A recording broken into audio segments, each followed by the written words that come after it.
Good morning. It is 9 a.m. here in New York City. This is Yahoo Finance Live. I'm Julie Hyman.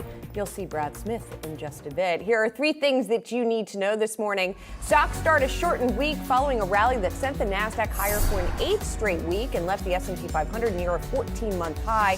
Strategists are no closer to consensus on whether the gains are going to continue, though. Citigroup's in the yes camp. It says positioning in U.S. stock futures is the most bullish since 2010.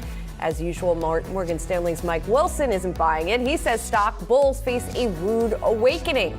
Of course, investors are going to take their cues from the Federal Reserve, and Chair Jerome Powell gives his semi-annual report to Congress on Wednesday. His comments will be closely scrutinized for any hints on the timing of future policy tightening. The health of the U.S. consumer is still top of mind, and there aren't many better barometers than FedEx. The shipping giant reports fourth quarter results after the bell today. The earnings are expected to tick down from last year, notably in its express unit. Analysts surveyed by Bloomberg estimate total revenue fell by 7% to $22.7 billion. Investors will be laser focused on cost-cutting measures and the progress of a sweeping consolidation plan. Consumer demand has been holding up amid talk of an imminent recession, and on Friday, a key survey showed near-term inflation expectations dropping to more than a two-year low. And some big changes at Alibaba. A C-suite reshuffle sees Daniel Zhang stepping down as CEO in place of Eddie Wu. He's currently chairman of Alibaba's Taobao and Tmall Group.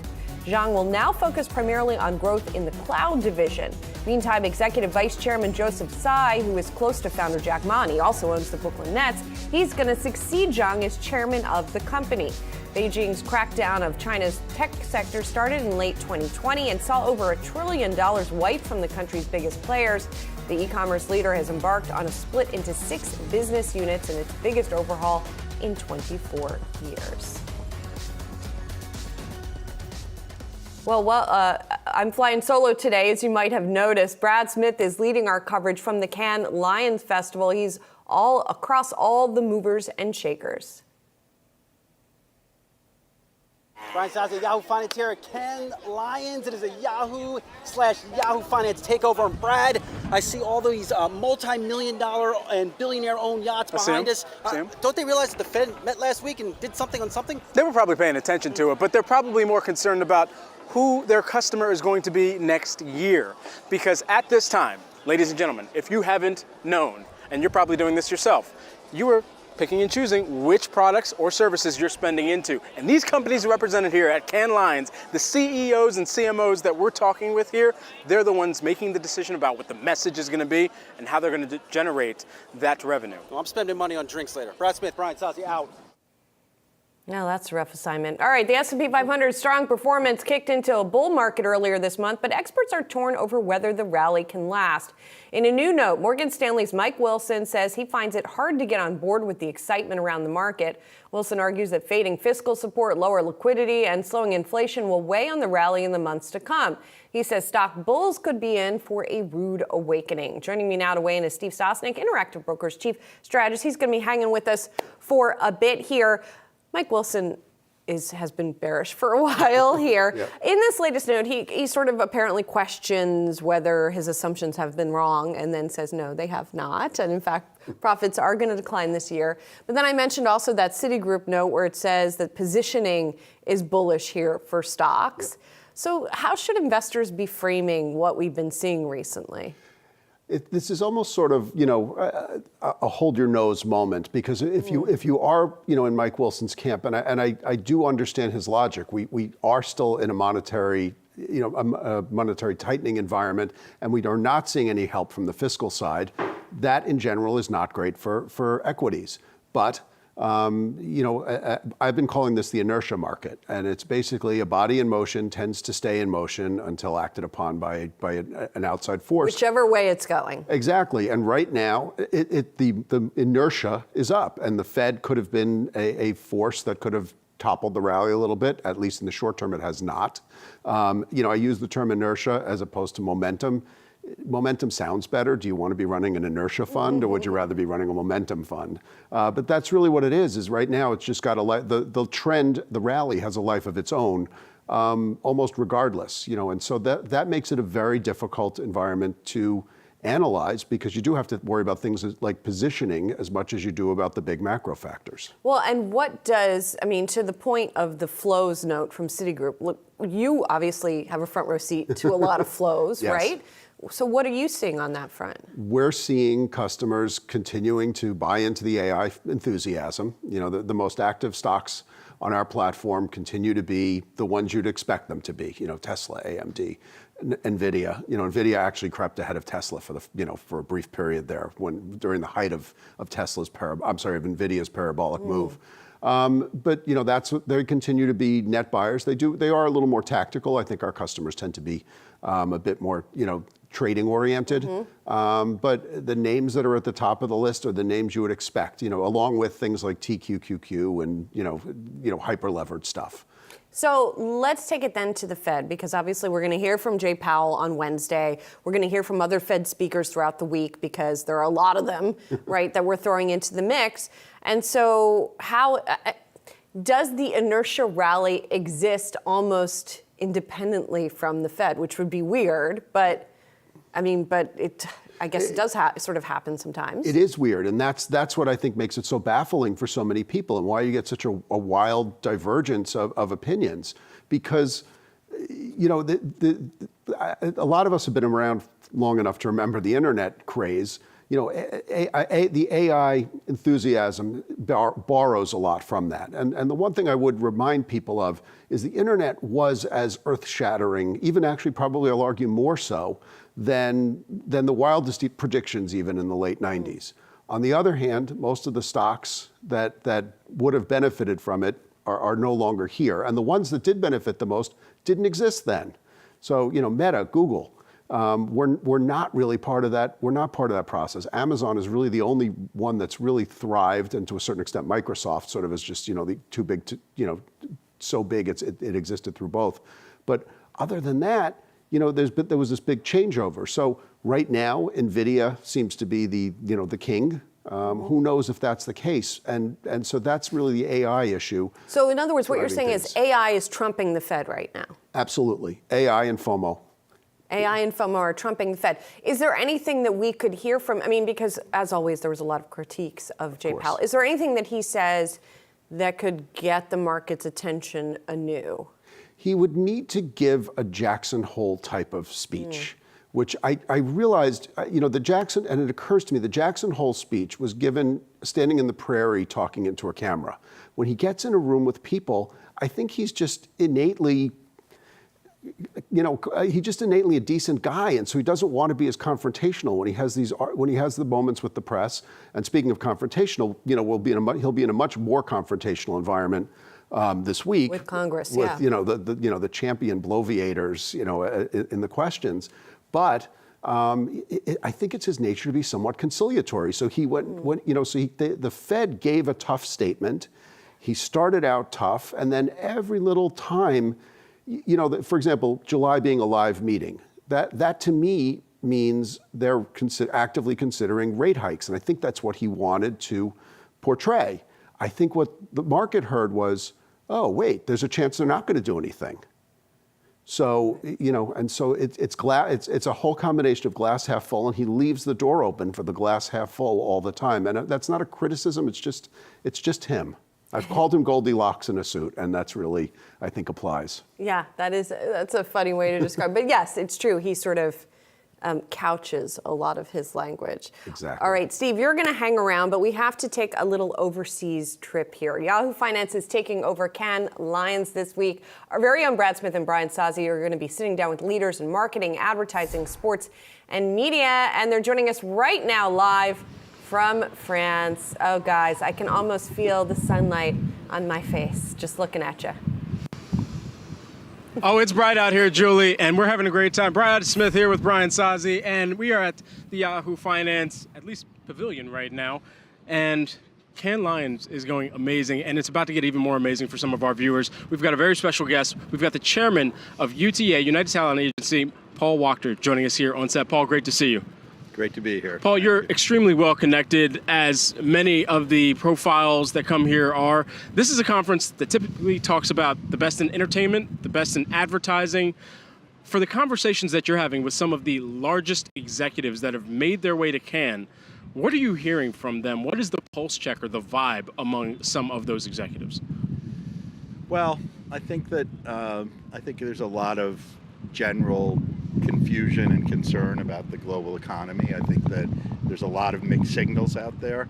I was actually with the CEO of a major luxury brand this morning in the watch business, who was telling me that, their information has been that Gen Z is living at home and spending a lot of money on luxury, and that luxury brands are doing extremely well at the same time that the employment numbers are strong, and yet you hear a lot of young people can't get jobs. As everybody knows, there's a lot of commercial real estate issues, which a lot of people are very worried about. And, the Fed has been tightening rates, and so that has a big effect on the housing market. So I think what you hear here and everywhere is there's a lot of uncertainty, a lot of confusion, yet economy's basically good. Inflation is starting to calm down, and luxury seems to be doing well. How does that environment you just described from an economic standpoint, how does that change the messages you tell to the talent underneath your umbrella? How could they better connect with the audiences they're trying to connect with? Well, that's a great question. I mean, I think, first of all, talent is talent, and there's always a market for talent. Top talent right here, Brad. Right, exactly. Look at you two.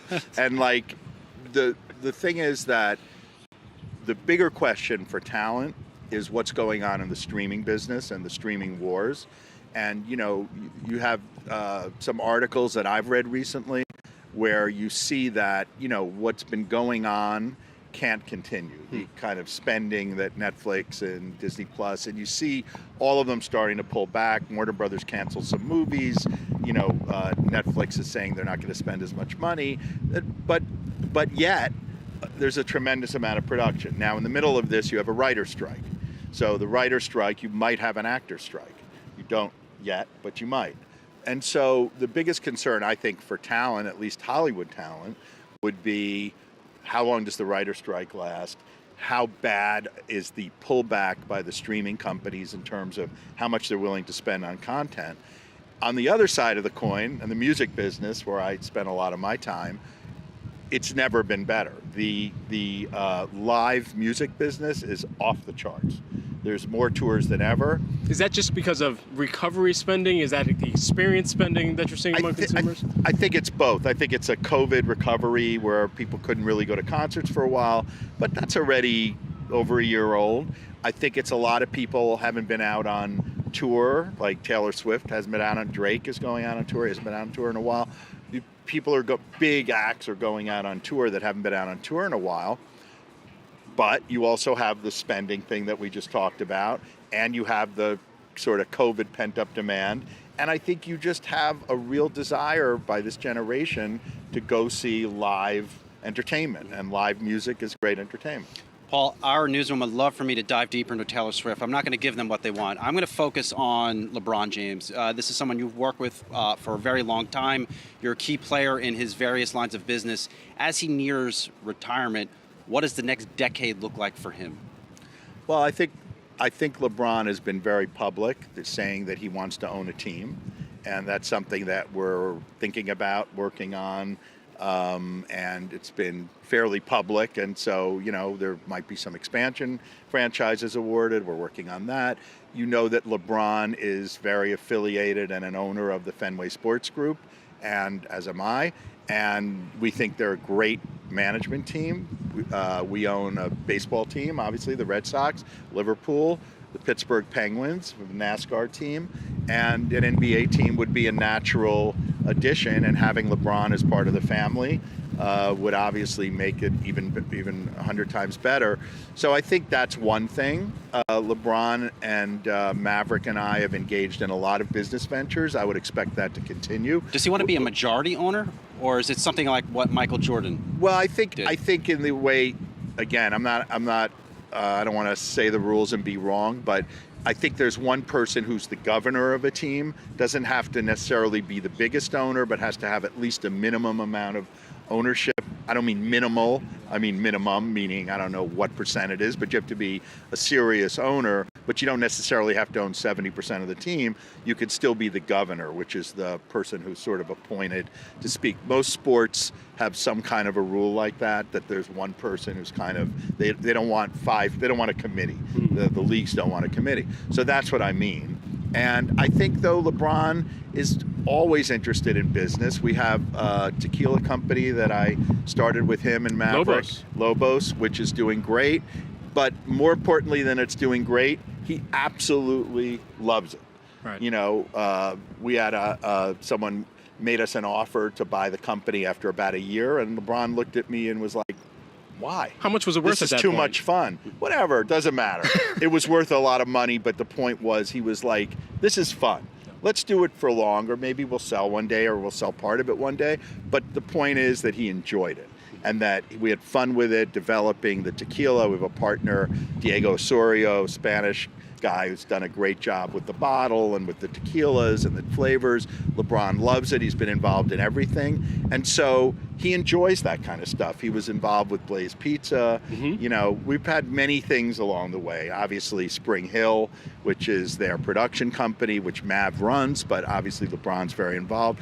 So he enjoys that. I expect Spring Hill to continue to grow. I expect him to be able to, LeBron, to spend more time on that. Yeah. I expect that, you know, whether we'll own Lobos forever or not, or we'll do something else, you know, he's an interested person. And he's not going to sit around on the beach, so to speak. And I think he really wants to own an NBA team. You are tapped in to the vision of ultra-high net worth individuals, and even how they're approaching some of their own alternative investments here as well. Paul, we appreciate you helping break that down, what you're seeing, the conversations you're having here at Cannes Lions. I'm not sure I understand the question. Not even a question. I was saying thank you. It's beach time for all of us. Oh, it's beach time. We can go swimming now. Oh, you're now. welcome. Oh, That's I thought it. there was a question. No. Thank you. I'm C'est sorry. fini. C'est fini. We're going to toss things back to you in New York. Thank you. Thanks, guys. Appreciate it. C'est fini. All right, Brian Sossi and Brad Smith, we're going to check in with you later. In the meantime, back here in the U.S., earnings season, well, we're getting to the end of it. A slew of big companies are set to release their quarterly results still this week. This week's top highlights for us, we're pinpointing FedEx and Darden restaurants. Investors looking to the shipping giant's fourth quarter results after the close on Tuesday. FedEx, of course, seen as a bellwether of economic activity given its exposure across industries. And Darden is set to report its numbers before the bell on Thursday. The restaurant operator's results should give investors a better understanding of where the state of the consumer is heading. Steve Stosnik is still with us, Interactive Brokers chief strategist. And we sort of pinpointed these two because one gives you a good barometer of the goods economy, and the other gives you a good barometer of the services economy. Exactly. And are we starting to see the service? We know the goods economy has slipped back a little bit. What about the services economy? How are you thinking about these two players? I think it's very critical to see what the consumer's doing. You know, FedEx, I think FedEx and UPS are always important because stuff has to get from point A to point B. And if it's not going from point A to point B, that tells you got a problem. People aren't buying things. Now, they could be switching from goods to services. And Darden, I think, is a fascinating one because it's a stock that's up dramatically. It's up, about 60%, depending on when you want to measure it. Its earnings are up maybe 10%. If they come in as expected, they're up maybe 10% year over year. So it's been a huge multiple expansion in terms of Darden. And one of the things we saw was in the first round of earnings season, call it mid-April, McDonald's, Pepsi, Coke, those kind of companies basically said they were able to pass on price hikes to their customers. Their quarters ended March 31st. Most of the retailers, the Home Depots, the Dollar Generals, et cetera, were not. And they said they kind of indicated something was changing in the last month because their quarter ended April 30th. Walmart did a little better, but that was largely because people were trading down to go to Walmart. And so I think Darden is a fascinating one because it is pure discretionary spending, right? You don't need to go to the Olive Garden, right. But people do and they enjoy it. And so the question is that being perceived as a luxury? Are you getting, or maybe they're benefiting because people are trading down from more expensive restaurants?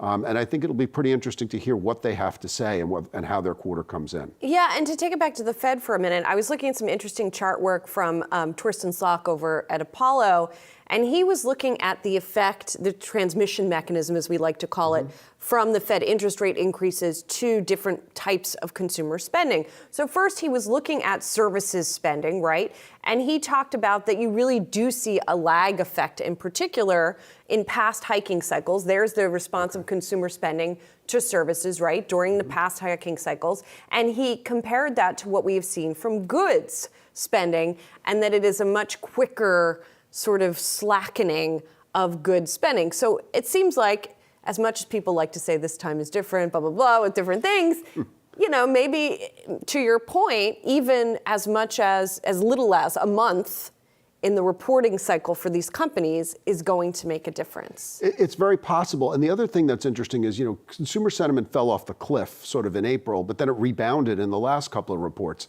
So is it just volatility in consumer behavior, or is there a trend? And that's kind of the advantage of having some of the earnings season stretched out a little bit, as it were, because you may be able to get some sense of, you know, was it just a blip what we saw sort of in April, early May, you know, and how much is that recovered potentially in the time since? And yeah, people are people, you know, and that's one of the things that always, you know, behavior tends to replicate itself, and yes. I think that's what the charts are showing.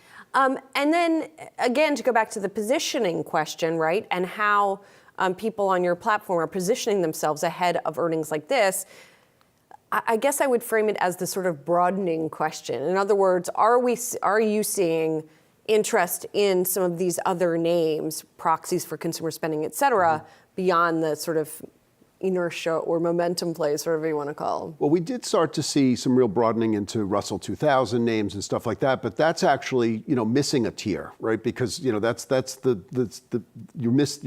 have the Russell 1000, which is, call it the S&P 500 plus the mid cap and a few others. I'm generalizing because it's not exactly the same. But then they sort of skipped right to Russell 2000 to play the broadening rally. But then Russell was the underperformer, you know, late last week after the Fed meeting. So it's really tricky to see what people are trying to do. I really just think right now, unfortunately, there's a lot of chasing, and that momentum, inertia, whatever you want to call it, and that's always a tricky sign because it works until it stops working, and when it stops working, you have no real way of knowing that it just sort of ended. Right. And you don't know what's going to end it either. Exactly. Yeah. All right, Steve, stay with us. We're going to have much more discussion coming up. We'll talk about the leadership shakeup at Alibaba and break down some of the other top market movers of the day. That's next.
Welcome back. Let's get to some movers. A few minutes till the opening bell here. We're watching Alibaba. It's the top trending ticker on the Yahoo Finance platform. The share's down about 2.5% after Alibaba said Daniel Zhang will step down as CEO and chairman. He's set to only lead the company's cloud division as the e-commerce giant plans to split into those 6 business units. In a memo to staff, Zhang said the separation between the board and management team is necessary to turn Cloud Intelligence Group into an independent public company. Analysts estimated that cloud unit will be worth $41 to $60 billion, but said the data it oversees can make it a target for regulators at home and abroad. What's also interesting is that Joe Tsai, who is close to Jack Ma, the founder of the company, he is going to take on the chairman role. He's also the owner of the Brooklyn Nets and some other sports teams, by the way. So interesting that there is this sort of rejiggering, if you will, of the positions, especially given some of the tension that we had seen for a while, seemingly between Jack Ma and Chinese authorities and regulators. Now, one of his confidants taking on that chairman role here. We're still waiting for that split to happen. I should mention Eddie Wu, who is chairman of the Taobao and Tmall online commerce divisions. He is going to step in as a CEO here. And all of this as we are watching China very closely. Let's bring back in Steve Sosnick of Interactive Brokers, chief strategist there. So a lot going on in China. Antony Blinken was just there and just ended up meeting with President Xi, which was not necessarily expected to happen, right? At the same time, you've got Chinese banks that are now feeding through stimulus into the system, but some people were hoping for a little more stimulus to be coming. So there's a lot to consider when it comes to China. And it seems like there's still a decent amount of trading enthusiasm around Chinese stocks. Absolutely, a lot to unpack in that. Alibaba is always among the most actively traded stocks in our platform. For better or worse, it's used as sort of the proxy for China, or at least for active traders, as sort of one of the proxies for China. But in many ways, it's a tricky proxy because this shows you the heavy hand of the Chinese government, and so.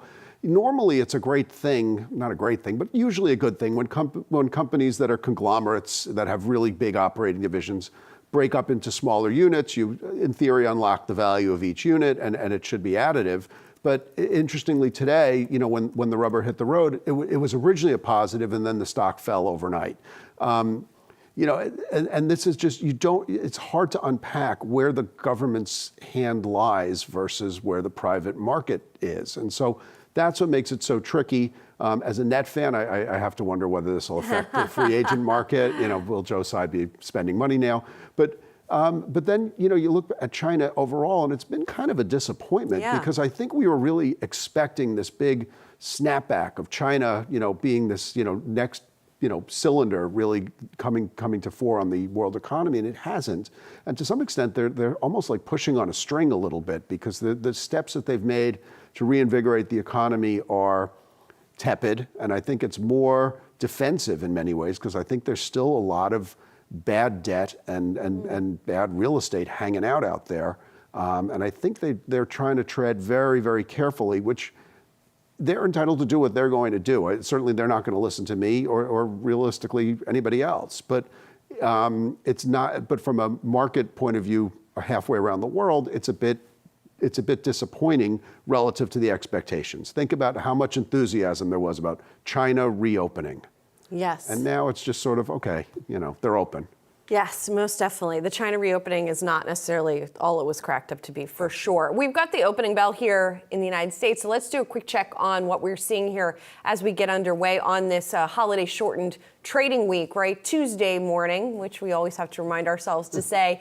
We had some pullback at the end of last week on the heels of what we had seen was very strong performance for the major averages, and that pullback is continuing as we get underway this morning. We're going to keep watching markets, but we also have to turn our attention back to France, and we're going to head back to Cannes now, where Brian Sazi and Brad Smith are standing by with another guest. Hey, guys. Oh, not just any guest, Julie Hyman, a very special guest indeed. That is the CEO of Yahoo Inc., Mr. Jim Lanzone. Jim, good to see you here. today. Thank you guys. Good to be here. I want to apologize for putting you through this arduous assignment. Somebody has here. to do it. Somebody has to do it. We thank you for putting it in our laps. Yeah. Now, look. This is really a tough one. These guys, by the way, Julie Hype back in the studio. Just want to know, these guys had a rider that demanded berets. So I don't know. It was green M&Ms this time. We're still waiting for it, by the way. I don't know where it's at. All right. Well, this is going off script, so I'm gonna live in the moment. Jim, that has been a heck of installation here. You really came out here blasting in terms of Yahoo. A lot of folks that we have talked to here that have come on our network says feels like a different brand, and they like our installation, like how we're showing up in here. From the CEO of Yahoo Inc. standpoint, what is the state of this company?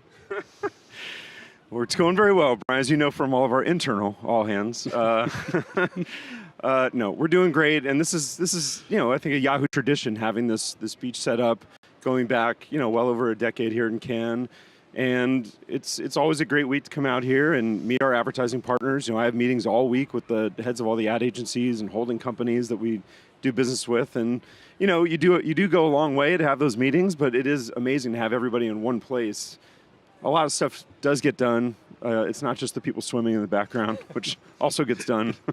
Jim, your time is in high demand while you're here, too. And you think about all the conversations, the access points that the common folk like us wish we could, just be a fly on the wall for some of those discussions.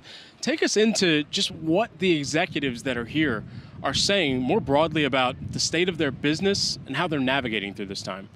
Well, I think the executives, I would think, of the major internet companies, the major ad agencies, we've all been through it a lot, right? I've been through the ups and downs of this industry for over 20 years. The market comes and goes, the ad market comes and goes, but there's a secular tailwind behind internet advertising in particular that is as strong as could be, stronger than these winds out here right now. It's pretty windy.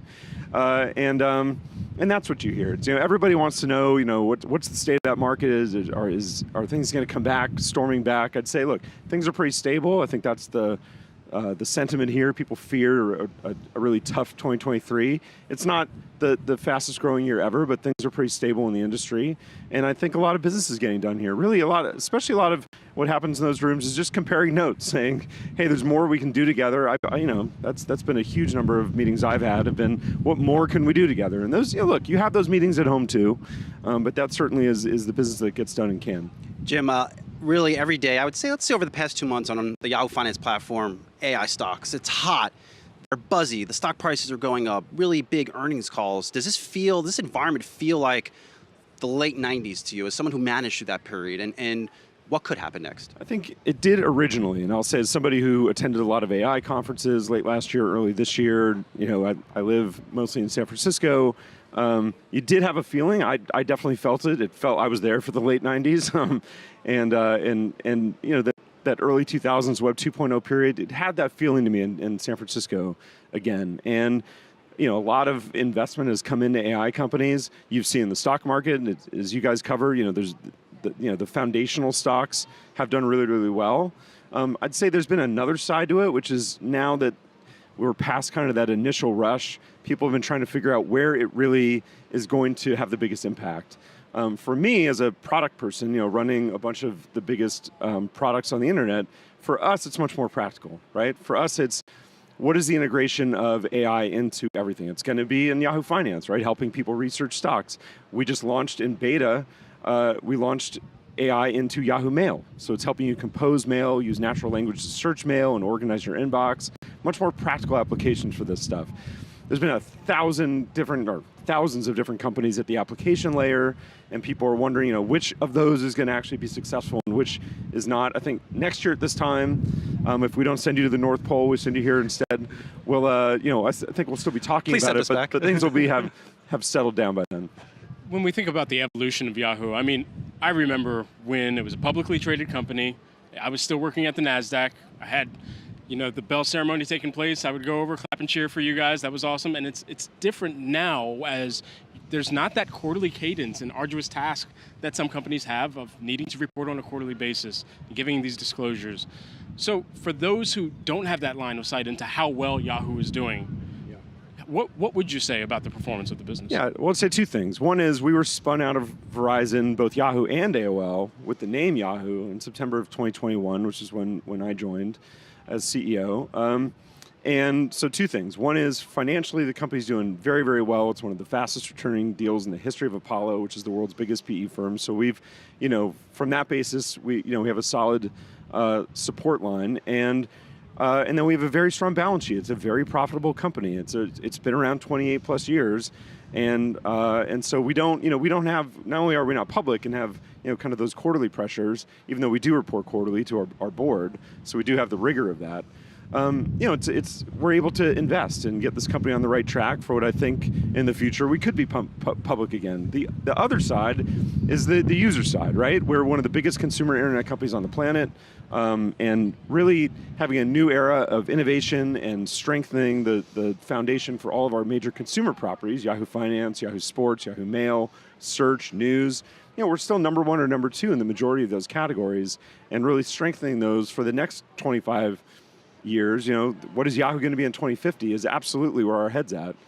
So we're not about making short-term, adjustments to try to solve something for the short term. It's what's going to really make us a sustainable company for the long term. And Jim, you really started to make some big bets with Yahoo Sports. Talk to us about some of those bets and the strategy there.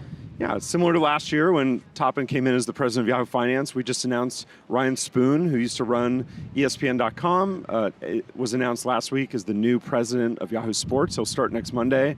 One of the best product people on the internet, a great leader, very connected in the sports world. He also has spent time at BetMGM, knows the sports betting world, where we recently did our own acquisition. We bought Wager, which I could explain. But yeah, Yahoo Sports is one of the crown jewel properties, just like Yahoo Finance, and we intend to invest and compete in those areas. So with Wager, our bet there was it's a peer-to-peer betting platform for sports betting. So unlike where you bet against the house or a casino, it's actually peer-to-peer against your friends, which if you think about where Yahoo Sports has traditionally been the strongest is fantasy sports. We're one of the two biggest platforms. That's community, that's friendship. And so the ability to bet your friends is a really congruent way for us to enter that category. And we did it with that acquisition. Wager, W-A-G-R was the company. Well, a lot of my friends don't try to take my money, but they still can somehow, some way. I mean, all they had to do was bet against my Sixers, I guess. Jim, thanks for taking the time here. Go Warriors. Oh, Jim, you did me like that. Okay. All right, Jim, thanks for taking the time Good to be here, again. guys. We'll send things back to you in the studio. I do want to see all of you in some berets the next time we go to you. You know that. We got to Julie would like to see us in berets, Jim. She wants to see us in berets. We're doing it, Julie. Rob, can I have your hat? Yeah, we've got a little something close. Here we go. It's going right in the water. Oh, no, it's not. Hang on. Some things happen on live. Here we go. There we go. See, Julie, anything for you. Julie. This is for you. I don't know. I don't know if that's French enough, but I'll take it for now. All bread. right, guys. Enjoying It's Team not at all. Zissou? All right, we'll talk to you guys in a little bit. Thank you. All right, let's talk about some other movers back here in the studio. We're watching Palantir Technologies, and although it does have a strong position in AI, which we've been talking a lot about, Raymond James did downgrade the company to outperform from strong buy. Yes, you heard that right. It is a downgrade. It's still at an outperform. But Ray J also raised its price target on the stock to $18 from $15. The shares, by the way, up 39% over the past month and up about 150% on a year-to-date basis. Investors do remain upbeat about the company's ability to capitalize on new AI efforts. The shares were lower in pre-market trading, and now they've turned a little bit higher.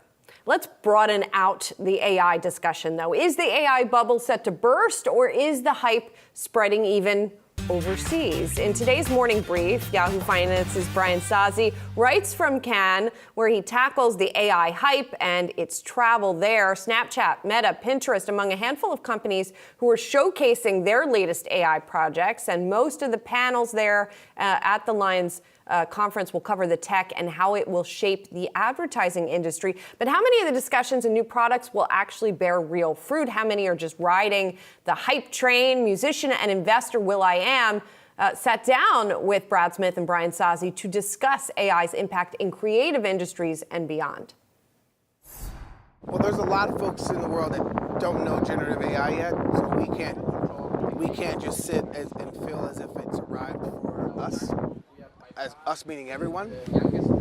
There's still a lot of folks that don't understand how it's going to transform everything. So I say for a while, this is it for a minute. for the next 10 years. Obviously, it was quite windy over there on the French Riviera. Effectively, what he was saying is that there's still a broad swath of the global population that has never even heard of ChatGPT, that's not using it yet. And so there's a lot of runway for growth here. So let's continue this AI discussion with our guest, Steve Sosnick, Interactive Brokers Chief Strategist. So, Steve, we've been sort of sprinkling in some AI discussion because it's permeating everything right now into what we're doing. But I think Palantir is sort of a good emblematic example, right? Has had a huge run in part because of AI. So sort of as an investor, where are we right now, and what should people be doing with this stuff? Well, this is the critical question, and it's really hard to tell because, what Raymond James said here was on a fundamental basis, the stock has more than doubled. It was mired in that 6 to 8 range for months, better part of years, and now and then all of a sudden, boom, it's 16. That's a big deal. So do you at some point do you take profits? Do you ride this out to the very end? And it's really, becomes the balance of fear versus greed. It can be very, these things, let me stipulate, maybe they are really as life-changing as they are advertised. And I'll say it is, but we're almost at the phase now where, I remember during the internet bubble, a company would get a bump if they announced that they were working on a website. Like, Gap Stores was going to be starting a website. Mm-hmm. And this is kind of the thing, this is where we are now, is that everybody has to say what they're doing about AI because they can't not say that. And so are you dealing with, what I would call the picks and shovels of the AI gold rush, to some extent NVIDIA, to some extent Palantir, I guess. Or are you just sort of dealing with every other company sort of has to make a mention of it regardless of whether they're really deeply committed to it or not. Yeah, and I guess as it all depends on your time horizon, as most things do when it comes to investing. And, if you think that this is going to be a transformative technology, do you just kind of hang on to these things, right? Do you even add to these things if you see a drop in some of these stocks? Well, I think some of them, I think you have to remember the valuation discipline of this. I think so much of this recent rally, whether it's the AI stocks or whether it was something like Darden, which we talked about before, or FedEx, a lot of it has been multiple expansion. And so if it's a matter of buying things because of strictly of multiple expansion and not because the future E is really going to grow, if you're just willing to attach more of a value to the expected earnings stream without really seeing a catalyst for some sort of dramatic growth, well, then you have to wonder in an environment where you have fiscal headwinds and monetary tightening, is that the appropriate thing to be doing, or is that something that is likely to get pulled back? So if not AI, then what in this market? Like, where should people be looking to add to positions? I think the one of the recent times you were on with us, you talked about the challenge of finding value in this market, right? So what should people be buying right now? I think it's even more challenging because you've had this multiple expansion.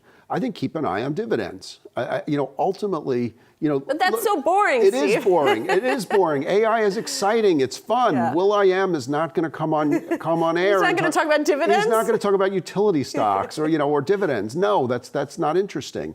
But ultimately, sometimes not interesting may be the way to go because you don't necessarily want to put all your chips on the table in this one hot sector or this one hot market. Perhaps you do want something that's got a little bit of ballast, and that's where the dividends come in. That's where some defensive stocks come in, and that's where valuation discipline comes in. Because again, are you overpaying for growth? If there's some growth catalyst and you're not overpaying some.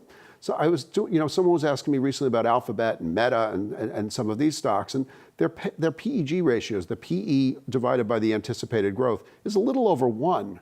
So they've had these huge runs, but they're not phenomenally expensive by conventional valuation And that's measures. how you think PEG is what people should be looking at right now? I think PEG is you can't overlook PEG. If you're really wildly paying a big multiple, for growth, that may or may not come, you better reassess it. Or if you're paying a big ratio for growth that in a company that's not really growing. That's another big red flag. Well, and some of these companies are definitely not profitable yet either, right? Some of the smaller players, not obviously Yes. an NVIDIA or Palantir, for example.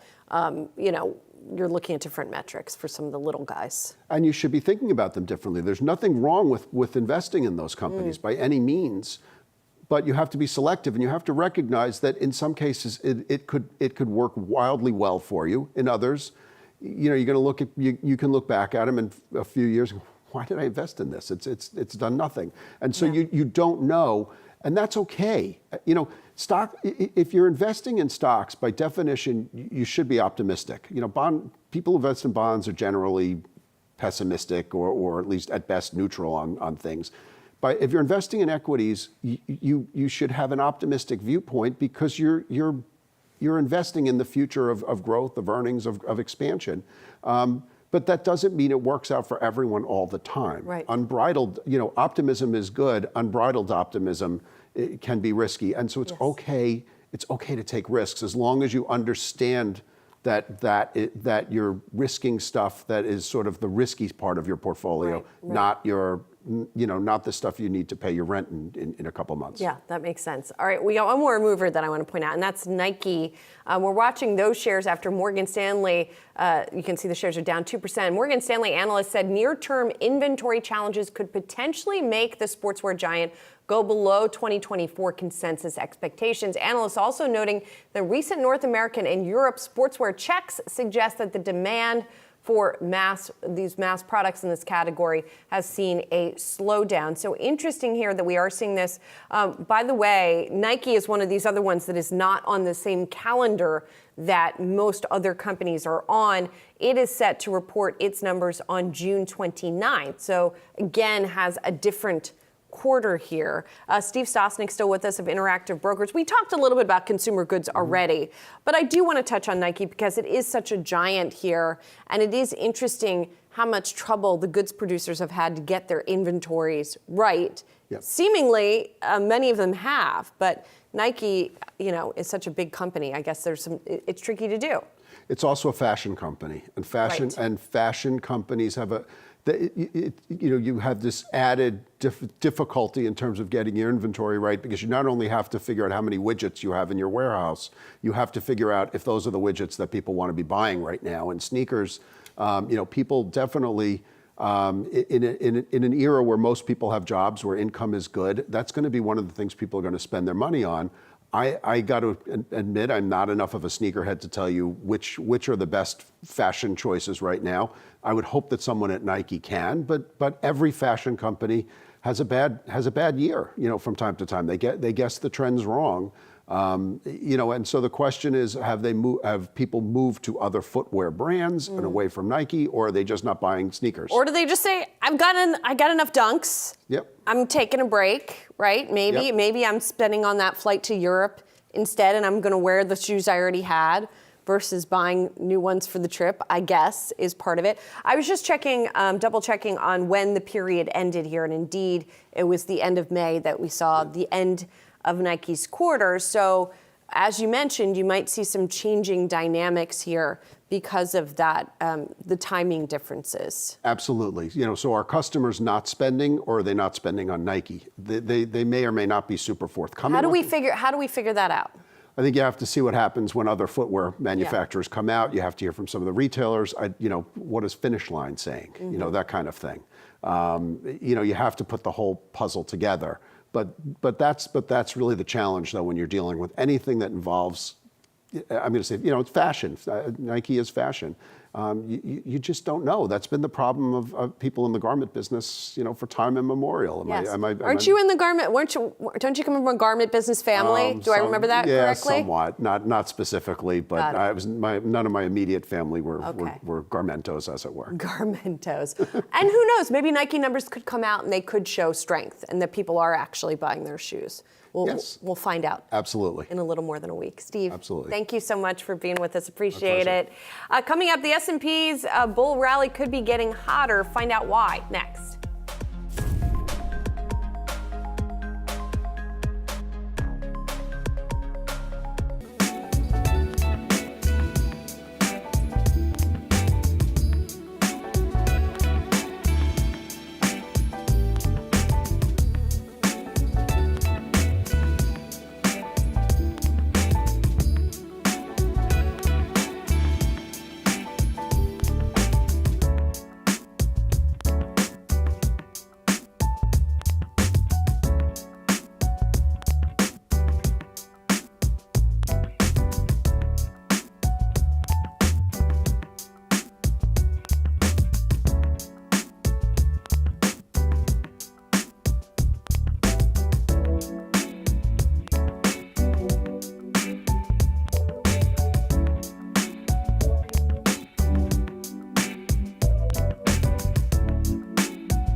The S&P 500 up almost 15% year to date, with Friday ending its 5th straight week of gains, the index's longest streak since November 2021. The Nasdaq Composite is also on a roll. It's up for 8 straight weeks. Citigroup strategists wrote in a recent note that positioning in U.S. equity futures is very bullish, and now at the most extended levels for the S&P 500 and the Nasdaq 100 in data going back to 2010. Joining us now from the New York Stock Exchange to show us what all of this means is Yahoo finance reporter Jared Blickery. Jared, what does it all mean? Yes. All right, well, we got a parade of people that may or may not get in my shot, but let's go to the Wi-Fi Interactive because a picture is worth 1,000 words. We got S&P 500, as you said, Julie, up about 15% year to date, and as Citi is writing, we're seeing the highest positioning since 2010. Now, that's actually, when we get to extremes, that can be a contrary indicator in the very short term. So JP Morgan, for instance, is writing separately, could see a 5% pullback from current levels, but also, we know that markets can stay extended and overbought for much longer than you or I can stay solvent. I thought I would digress here for just a brief second to go over some of Marty Zweig, legendary Wall Street investor, some of his investing rules. Number one is the trend is your friend. Don't fight the tape. And we talk about the Fed and not fighting the Fed, but look at this. Number 6, all the way down, 5 levels down, is don't fight the Fed, less valid than number 1. So technicals and the trend trump all, even the Fed. And as we've been talking about, a number of Fed speakers getting together or actually speaking this week, probably going to drop some news. But the real fireworks, we don't have a huge major catalyst until earnings season, and then we'll get some more CPI data and PCE data and employment data in the meantime. But nevertheless, we are extended to the upside here. And here's the ICE B of A Move Index. This tracks bond market volatility. This dropped on Friday. This is as of Friday close. That dropped, and we are now approaching the February levels. So when bond market volatility goes down, that allows risk expansion into other forms of risk, and that could be equities, it could be anything. Here's a 10-year T-note yield that's down 4 basis points today. Not seeing a whole lot of movement there. So I'm going to move on to some of our heat maps, and we can see consumer discretionary retail. That has done very well over the last month, 6 weeks or so.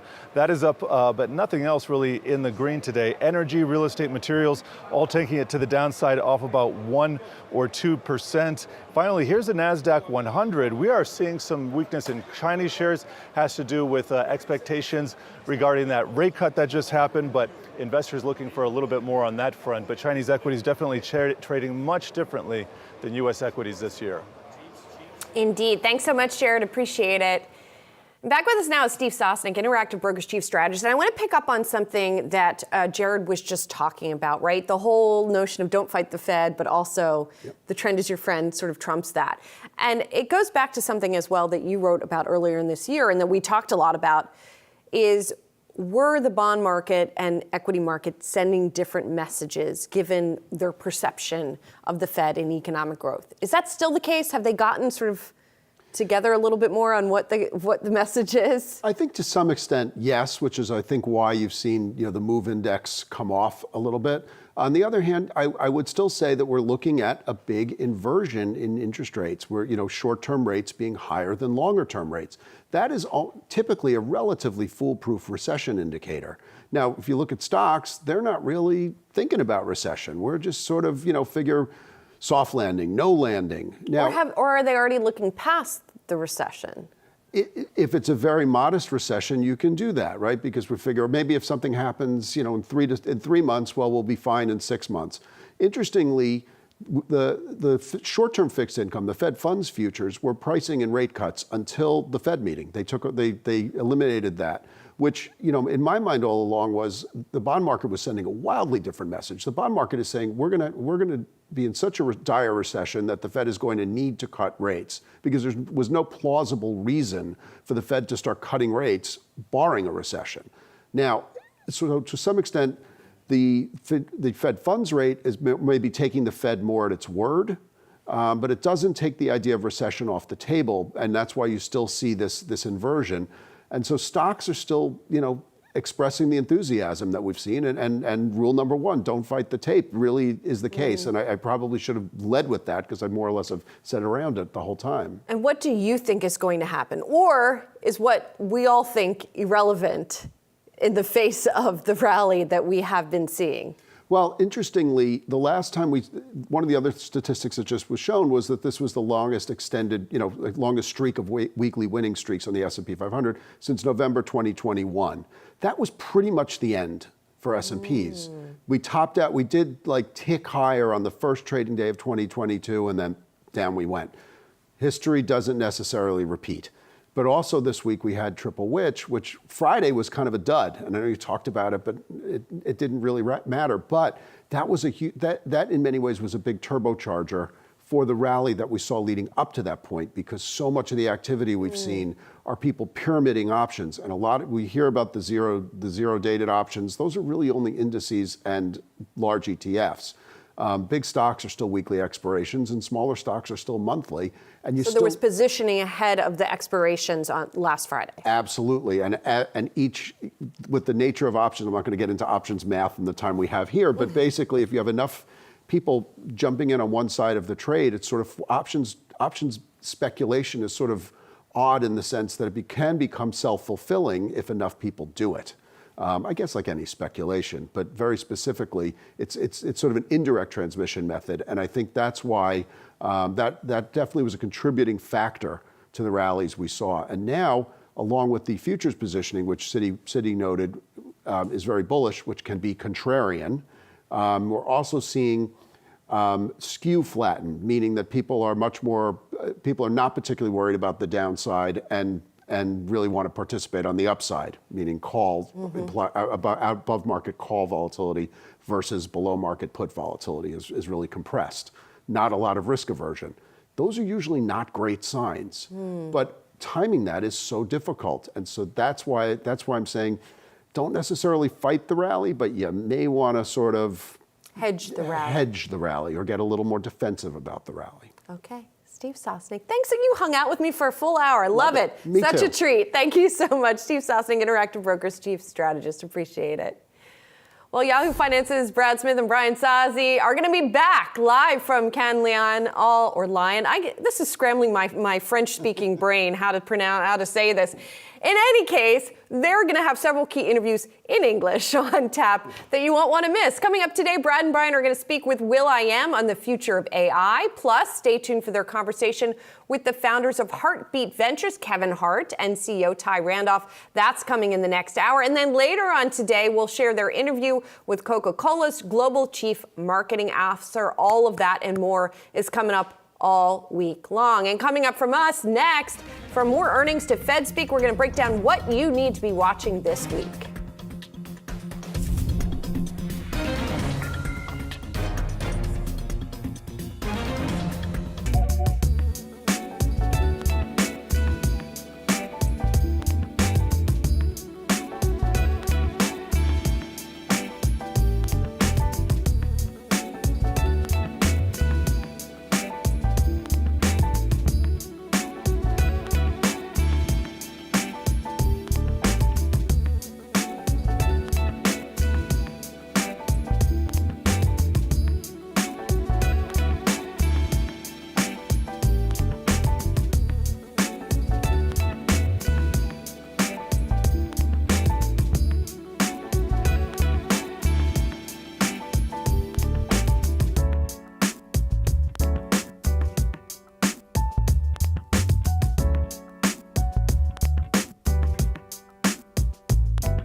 Welcome back. It's just after 10 a.m. in New York City. This is Yahoo Finance Live. I'm Julie Hyman. Brad Smith, as you saw, is on assignment. We are a little more than 30 minutes into Tuesday's trading session. Let's take a look at what has moved since the open, with stocks overall in the red. Focusing in on Alibaba, shares are falling after the company announced Daniel Zhang will step down as CEO and chairman. Zhang set to lead the company's cloud division as the e-commerce giant plans to split into 6 business units. And in a memo to staff, he said the separation between the board and management team is necessary to turn Cloud Intelligence Group into an independent public company. Analysts estimated the cloud unit will be worth $41 to $60 billion, but said that the data it oversees can make it a target for regulators at home and abroad. The shares also moving on some disappointment that banks are not putting through more stimulus into the Chinese economy. We're also watching shares of Eli Lilly in the green after the company agreed to acquire Dice Therapeutics in a $2.4 billion cash deal. Eli Lilly says its acquisition of Dice will allow the pharma company to advance its treatments of chronic diseases in immunology. The deal expected to close in the third quarter of 2023. And Dice's share, Eli Lilly's up a little bit. Dice's shares are rocketing on that news today. They're up by about 38%. We're also watching shares of PayPal after an investment firm KKR agreed to buy nearly $44 billion worth of PayPal's buy now, pay later loans in Europe. That deal expected to generate around $1.8 billion in gross proceeds for PayPal over the second half of the year. Once the deal closes, the payments firm said it should allocate about $1 billion to incremental share repurchases for the year. So those shares are getting a lift from that. KKR shares, though, have been little changed on that news, trending a little bit down. Well, from Jay Powell's House testimony tomorrow to initial jobless claims Thursday, we've got a lot to watch this week. Yahoo Finance's Josh Shaver is here to give us a full breakdown. So it's a busy, shortened week here. Yeah, it's a fun, shortened week, Julie. So I want to start with the economic calendar first. And of course, when we're talking econ calendar, we're often talking about, is the economy expanding? Are we finally starting to see a little bit of that slowdown? And what does that mean for the Fed? So we're getting a little bit of a taste of everything with that this week. We started with positive news out of the housing market when you get the home builder confidence was better than expected yesterday.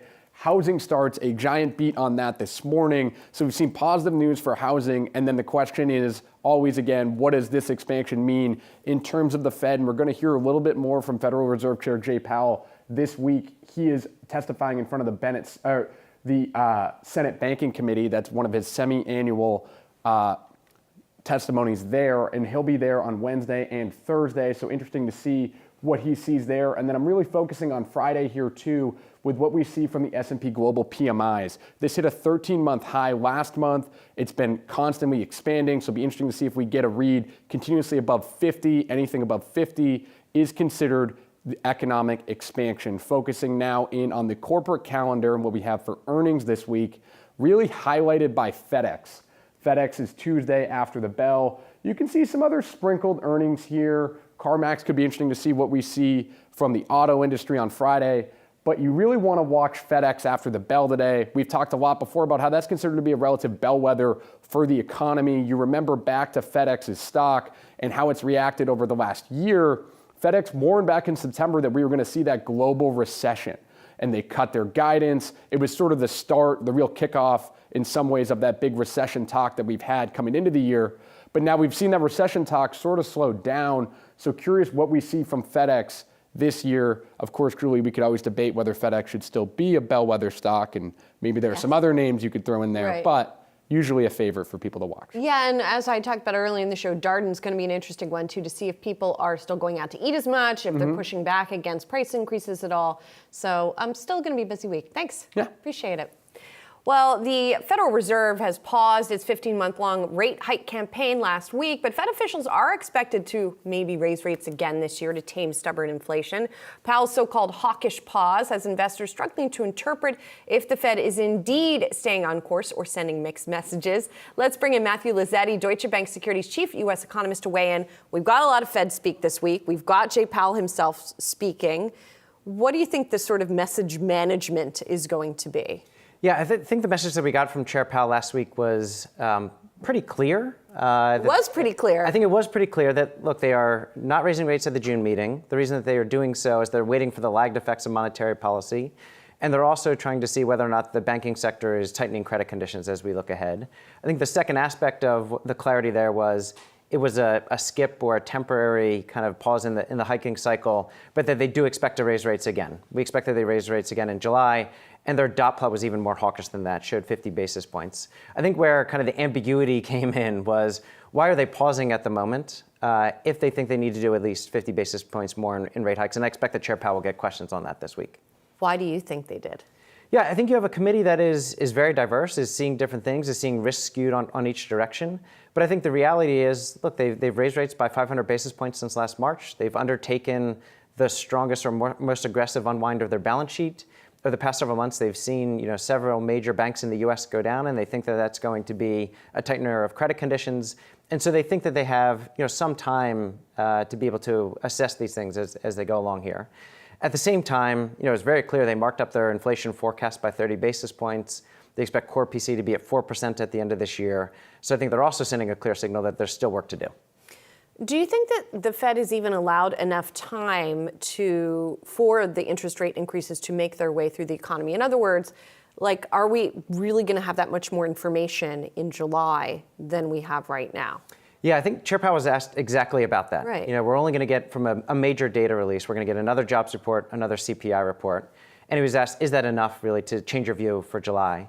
His response was, we're going to be taking into account all the data since the last time we hiked rates in May. And the data that we've seen so far, I think pretty clearly tells them that they should keep raising rates.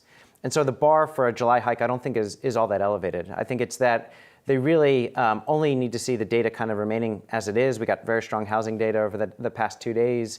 If the labor market remains resilient, inflation remains a bit elevated, I expect that they'll raise rates again in July. So I guess the only thing that would make them deviate from their set path at this point would be really some outlying, some data that would be surprising in some way, some kind of dramatic disinflation, for example, or something in the job market that we don't expect. Yeah, I think maybe two things I would highlight. One is certainly the labor market. So we'll get another jobs report, but each week we're getting this jobless claims data. We'll get it again on Thursday.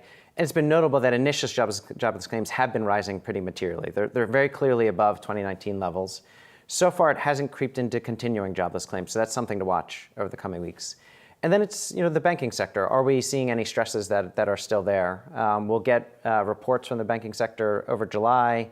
Every Friday, we get data on the bank balance sheets that has shown pretty material declines in things like C&I loans. And so that credit conditions tightening, I think, is ongoing. The key question for the Fed is it doing enough tightening from their perspective, or do they need to do more from a Fed funds rate?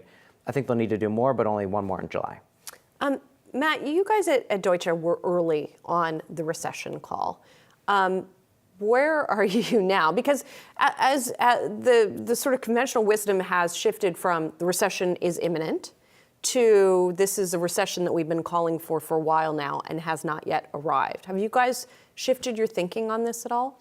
So we haven't much. For our view has always been at the end of this year in terms of recession. We didn't really pull it forward as much as maybe consensus did late last year and early this year. And so we've stuck with the view that we still expect that you get a modest recession by the end of this year. It's really predicated on seeing a downturn in both CapEx and in consumer durables and goods spending. And I think as you get towards the end of this year, you see excess savings come out of households' balance sheets, you see student debt payments come back, and we are seeing a weakening labor market. That said, we've kind of noted there's risk that the economy remains more resilient than we expect here. If we've seen persistent surprises, it's been in one direction. It's been the labor market being stronger. It's been inflation being more resilient.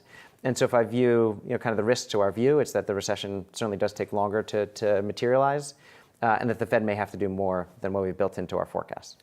Remind me, has yield curve inversion ever been wrong in predicting a recession? You have examples in the past. I think something that is unique now is there's three key yield curve indicators that we would focus on: the 2-10 slope, the 3-month 10 slope, and there's this other one that the Fed focuses on. It's kind of a forward spread measure. All three of those are deeply inverted. I don't know that you've seen all three of those showing such a clear recession signal without a recession actually following. Now, I would note there are some mitigating circumstances here, which is the Fed has raised rates very high. They're well above neutral. And even under the Fed's forecast, where they don't have a very material recession, they expect to cut rates. And that's because they can kind of bring rates down as inflation moderates. So there's some uncertainty about what the yield curve is pricing here. It's very clearly pricing cuts. it's less clear that that's driven by recession versus moderating inflation. Right, interesting. And it's interesting now because you do have this sort of disconnect between market participants on that front, consumers whose sentiment has sort of been all over the place, but not terrible, and then companies whose tone has not been that negative, right? You've had a lot of cuts in technology, et cetera, that have really slowed down. So it feels like the signals, especially sentiment signals, are unusually mixed right now. I agree. I think if you look at the typical key indicators, we talked about getting the PMIs on Friday, but if you look at the manufacturing ISM, the services ISM, both of those are at levels that are typically associated with recessions. If you look at bank lending conditions from the Fed Senior Loan Officer Survey, I think again associated with recessions. If you look at the index of leading economic indicators, we've never seen a 6-month decline happen without a recession taking place. And so there's these typical reliable leading indicators that have all been kind of blaring red, I think. At the same time, you're seeing some of the most interest rate sensitive sectors beginning to bottom and bounce, and we saw it with the housing sector today. And so I think really what it is about is this has been a very unsynchronized cycle. You had the housing market absolutely collapse while services and manufacturing kind of hung in well. The recession that we expect is very different because of that. We expect housing to be only a very modest drag, and it's really CapEx slowdown and consumer durables and goods spending that drives it. What is the biggest element keeping us from entering recession right now? I think it's this just very positive dynamic that we've had for the most part between the consumer and labor market. And so you've had a very resilient labor market producing decent income and wage gains, helping to support a consumer that has remained more resilient than expected.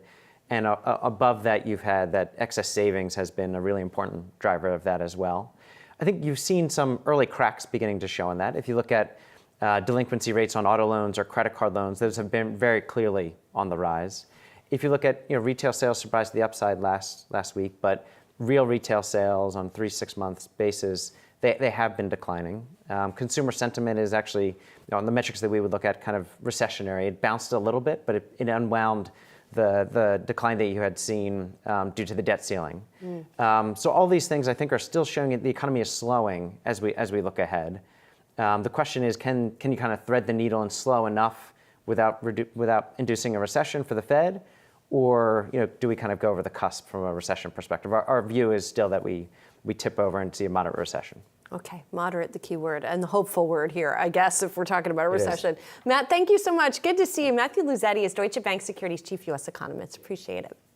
Coming up, more on the Fed. We're going to break down which Fed members are the ones to watch when it comes to policy insights. We got a lot of them speaking this week and coming up.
Fed speak is taking on a new layer of importance in the aftermath of last week's so-called hawkish skip. And there's plenty to keep an ear out for. St. Louis Fed President Jim Bullard spoke at the Barcelona School of Economics this morning. New York's John Williams and Vice Chair Michael Barr, they're both set to speak at the New York Fed's 2023 Governance and Culture Reform Conference. The big event comes tomorrow. Chair Jay Powell appears before Congress for the semi-annual monetary policy report. That is a two-day testimony. On weeks like this, where there's a lot of Fed speak, who should investors really be focusing in on? Joining us now is Kyle Campbell, American banker, staff writer. I mean, there's the obvious that they should be paying attention to Jay Powell himself. Of course. But also, there are a lot of other Fed speakers. And you get this sort of wax and wane of which ones are seen as being most influential, aside from the Fed chair himself. What do people need to know?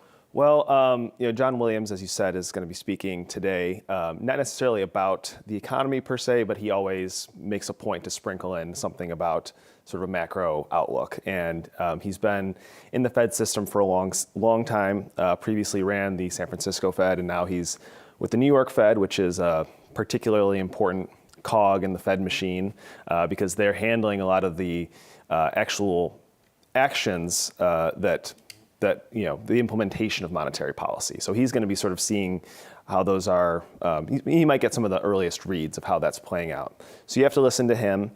And a voice that I think is important on anything sort of macroeconomic related is Christopher Waller.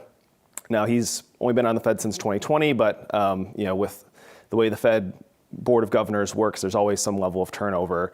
And he's now the most senior individual with a pure economics background. And you heard him last week on Friday really hammering home the point that the Fed is not going to let some wobbles here and there in the economy throw them off. And he said specifically, just because some banks aren't handling rising interest rates well, it's not going to stop the Fed from hiking. So he's, I'd say one of the more vocal, quote unquote, hawks on the board. And it looks like he's set to speak on Thursday at a conference held by the Central Bank of Ireland. That's right.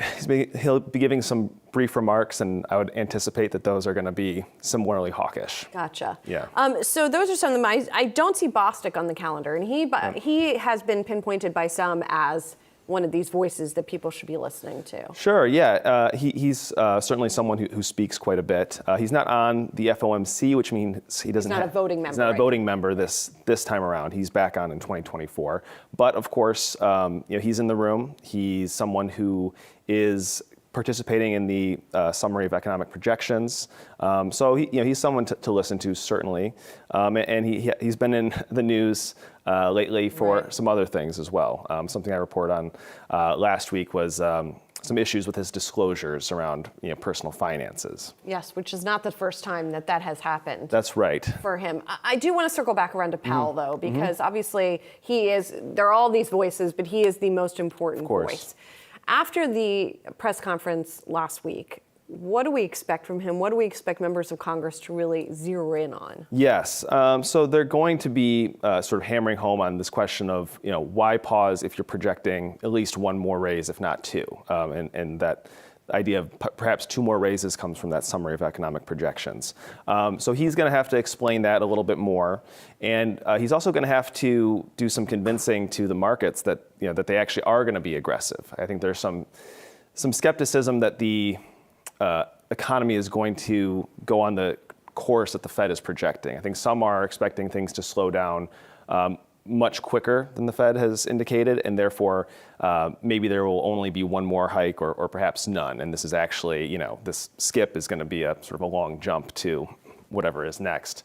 So we're going to see Powell sort of making the case for why markets should not expect that and why they should be ready for some more changes during the next FOMC meeting. As somebody who has covered Powell, one of our earlier guests observed that when he makes a speech that doesn't have people asking him questions, his message tends to be clear.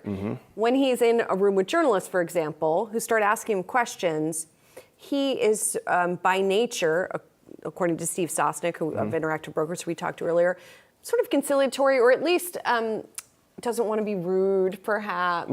So would you agree with that assessment? And how does that then play out when he's facing members of Congress? There is, I think, some truth in the fact that things have to change when he gets opened up to questions, because the Fed is a consensus-driven entity, and so he's trying to wrangle all the different perspectives that are on, the board and on the FOMC. So I think when the questions come out, that's when he has to sort of try to adjust his very well manicured, prepared statements and try to make them inclusive. And so I think we are going to see that happening this week, both in the House and in the Senate. And I think what's sort of important is that it's worth reading into, but also I think that it's worth considering that he's acting on his feet, and maybe what he says is not sort of final. I think there's always an indication or an inclination to say, well, whatever is said by Powell is gospel, but it's always going to be sort of open to some You mean the market shouldn't be on a hair trigger every time he opens his mouth? Maybe not a hairpin, yeah. Perish the thought. All right, thanks so much. It's good to see you, Kyle. Thanks so much. Kyle Campbell, American Banker staff writer. Well, coming up, lawmakers expected to ask the auto giants to pump the brakes on their reliance on Chinese suppliers. We'll find out what Ford and GM executives might have to say next.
We're going to see It's now is futurist, creator, Will.i.am. Will.i.am, it's good to see you again. Last time we talked to you was in Davos and snowing, a little different here. Different weather setting, but we were in Europe.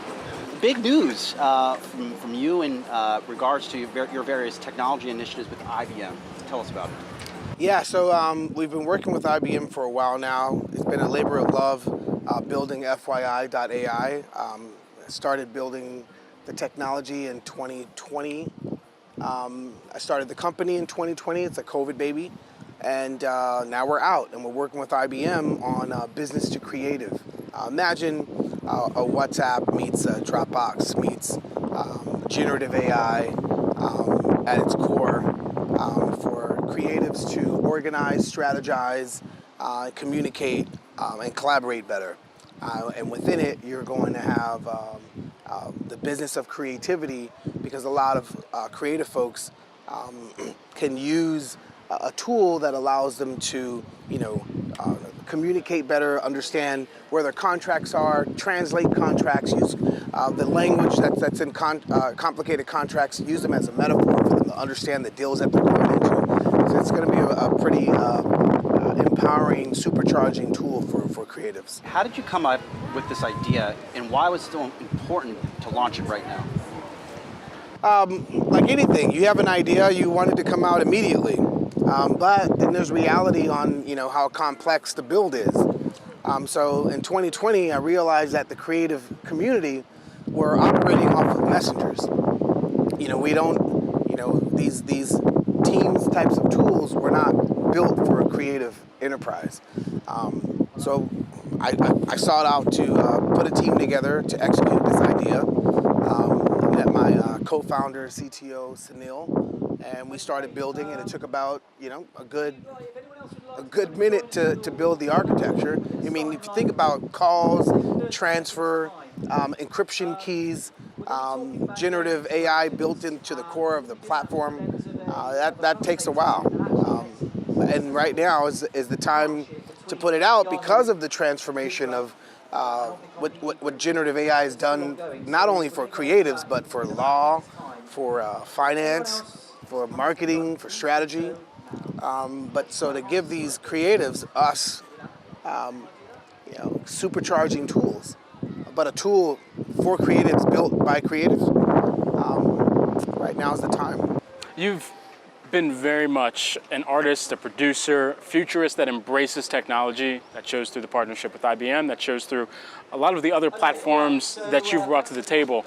But you think about generative AI, as you were just discussing, and many are sounding the alarms on it, saying that if this is taking, a certain type beat, if you will, and somebody is inputting a prompt saying, I just want a will.i.am type beat, create that for me, then what does that mean for the artist at the end of the day too? That just means that we are not there yet when it comes to protecting the artists.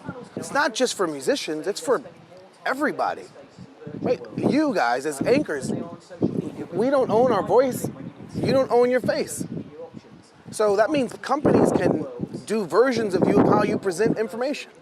It's not just for musicians, but that shows how far we are off to protect every single human being's essence and likeness. Right? Your bank information is protected, but your likeness and essence isn't. Right? Your driver's license. You came. We are in Europe. We had a passport. We passed through security to enter this place. They gave us a stamp. But when it comes to how we move through the digital realm, your voice, your likeness, your essence, your facial math, that isn't owned by you. If I was a genetic scientist and I took your DNA, I couldn't clone you. There's laws to keep you from that. But you can clone somebody, not just musicians, like I said, every single person on the planet, civil liberty and privacy, that's up for grabs just because it's the digital realm? Nah, bro, that's not right. What type of proactive regulation would you like to see then in generative AI? Proactive regulation is a human right. We need to move quick on that. It's a human right that we own our essence and likeness. And that should be urgent. You talk to a lot of tech executives. Are they taking regulation and building in these securities to these products seriously? There's some companies that are, right? Some companies are self-regulated, self-governed. But I think self-regulated, self-governed probably isn't ideal to only rely on self-governance and regulation. What side of the fence do you sit on? Is generative AI, is it a job creator or a job destroyer? Okay, we're here in front of these cameras. If you were a traditional painter from the 1700s, 1800s, is the photographer a job creator or a job destroyer? If you're a painter, to instantly snap an image of a scenery. Fact is, it's a job creator. Radio, the concept of having music remotely, anywhere. If you were a musician or a conductor in the 1600s, 1700s, 1800s, the concept of radio was like, wait, what? Music in a box? They come to the theater to listen to music. Was it a job creator or job destroyer? It's a job creator. A vehicle. If you made buggies and carriages your whole entire family's life for hundreds of years, was it a job creator or job destroyer? It was a job creator of the automobile. Airplanes. If you were a fisherman or a boat, made boats, and the concept of just whizzing through the air, was that a job creator or job destroyer? It was a job creator. So it all depends on how you see the world. Before we let you go, how do you spend your time at an event like this? There's a lot coming at folks such as yourself. Where do you put your priorities?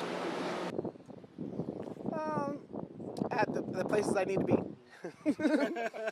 Focus.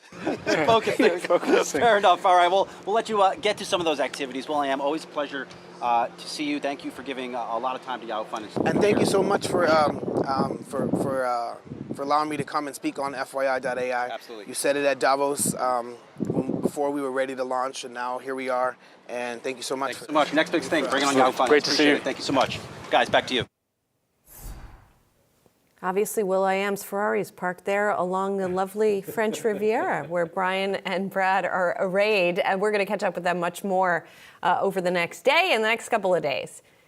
In the meantime, EV maker Rivian shares are trading slightly higher this morning, up about 2%, after an announcement they have agreed to adopt Tesla's charging standard. Ford and General Motors struck similar deals in recent weeks, securing access to Tesla's expansive North American charging network. Joining me now, Yahoo Finance's Pras Subramanian, who covers the auto industry for us. So Tesla keeps, racking up these partnerships. I'm still wrapping my head around what it all means. Investors, interestingly, seem to like this for Rivian. Yeah, it's another domino has fallen in this whole sort of charging landscape here, where basically Tesla's NACS standard is now going to become, I think it's going to become the default standard for North America. We had GM signing on, you had Ford signing on, and now Rivian saying that in 2024 they'll be able to access the charging network.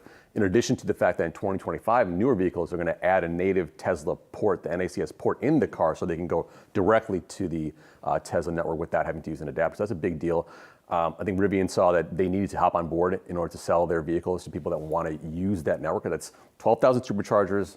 They're reliable. They're available. You got to hand it to Tesla there. They actually made a strong network, and everyone wants a piece of it. After Ford, ticked it off, they began that whole process. So here we are. I think that's a key driver here is that reliability and access to that network that everyone wants. And so in the future, look at the side of my MacBook, right? And it has all these different size ports. Is that effectively what electric vehicles are going to be like, or will it be one port and various dongles that you have to adapters to get attach onto the thing? It seems like it's not possible to have like multiple ports like you have on your computer on a car. It's not enough space. Not enough space. It's a lot of electrical sort of hardware. Yeah. Just have one, use adapters, unfortunately. Yeah. We have a trunk for that. But I think the bigger story for me is that the fact that the Tesla network is easier to use because you just plug it in and it knows your car. It has your billing information. You just plug it in. There's no app. There's no I got to type this stuff in. It's so clean. So I think that's also a big part is ease of use for their network is a big differentiator for people wanting to use it. Interesting. Let's move to the legacy automakers on another issue. U.S. lawmakers are meeting with Ford and General Motors executives in Detroit today about the automakers' reliance on China, especially in the electric vehicle space, to get their parts that they need. Because the automakers don't want them to go to China. But do the automakers have a choice? No, and it's 4 congressmen that are going up to Michigan to tell, Mary Barra and Jim Farley, can you guys stop using Chinese materials? And they're going to say, well, we have these massive targets we got to hit by 2025 and 2026. We don't have lithium capability here in the U.S. We need to get that from someplace else. We need to get certain parts from China as well. So we can't do much yet. It's changing. They're building a lot of factories now in the States, and you're seeing some lithium coming on board in the U.S., but not for a while. So that's not going to happen anytime soon. And if you're Ford, right, you signed that big deal with CATL to build a battery plant in Michigan that you're going to license the technology from CATL. You're going to own the plant. You're going to hire the workers. Everything else is run by Ford. So they're saying, hey, you know what? We got the technology. We can see how they make it. We have access to the actual their planning. So this to them, this is a good thing. But for people like Marco Rubio and other senators and other congressmen, they don't want that partnership. They don't want that tie up here in the States. So that's kind of the when is that plant going to be? 2025 or 2026. It's going to take a while. To your point, it's Yeah. not like it's happening tomorrow. No, Okay. no. Thanks, Pras. Yeah. Appreciate it. Well, coming up, cord cutting projected to slash traditional TV revenue in the years ahead. By how much and what this means for streaming? We'll talk about it next.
Former Daily Show host and comedian Trevor Noah is partnering with Spotify to release his own weekly podcast, and it comes just as Spotify ended its podcast deal with Meghan Markle and Prince Harry. Here to tell us more is Ali Canal. Ali, it's interesting here because it felt like they were sort of pulling back on some of these deals, but yet here's a new one. I think they're trying to be very strategic about the types of deals that they choose to invest in, right? This Trevor Noah podcast deal just announced at Cannes Lion. Like you said, it's going to be a weekly podcast. There's no name just yet, but it does come after Spotify parted ways with Archwell Audio, which was founded by Prince Harry and Meghan Markle late last week. And then earlier this month, we saw Spotify announce that it would be eliminating 200 200 jobs, or roughly 2% of its workforce, within its podcast division, citing a, quote, strategic realignment. And that's where the focus seems to be. Dating back to 2019, we saw Spotify invest $1 billion in podcasts, trying to grab those big names, and that really hurt margins. And that was something that concerned investors down the line. Now we're seeing Spotify being a little more choosy, a little more strategic. We'll see what that means for other types of deals that they have ongoing. But I think for now, they want to really focus on not having a ton of content, but the best content possible. And on that point of margins, we did get a new report from Bloomberg this morning that Spotify is planning to launch a premium tier, which will include better audio. It will also include more expanded access to audiobooks. And this is also something that investors have wanted. They wanted to see Spotify raise prices to match some of those competitors. Spotify, though, said that they won't do that until they're ready to. So they've been a little hesitant to hike prices right away. But perhaps this new premium tier, which is reported by Bloomberg, could be the start of that, and that would roll out in international markets first before debuting in October. It's so interesting to me because you're seeing parallel track here from music streaming as video streaming, right? In some ways, Spotify, you think of the earlier days of Netflix when they're just green lighting everything, throwing money at everything, like the podcast strategy at Spotify, and now Netflix has also been retrenching and adding more tiers, just as we're seeing for Spotify. Anyway, just little side note. Speaking of TV streaming, though, PwC is out with a new forecast today on the television industry.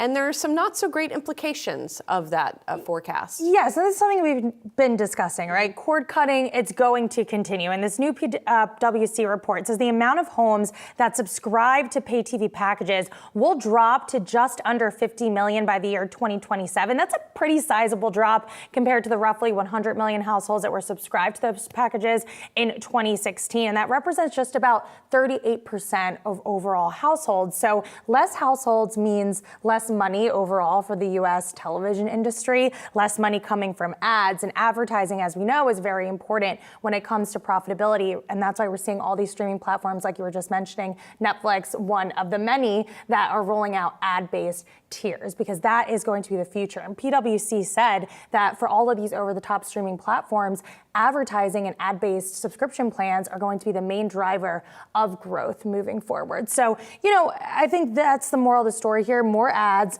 less traditional cable packages. It will be a bumpy road ahead, as we've seen a lot of these companies struggle on the profitability side.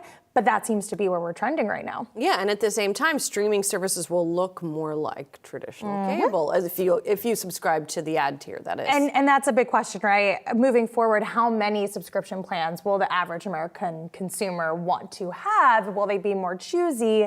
And then will we see more consolidation as a result of that?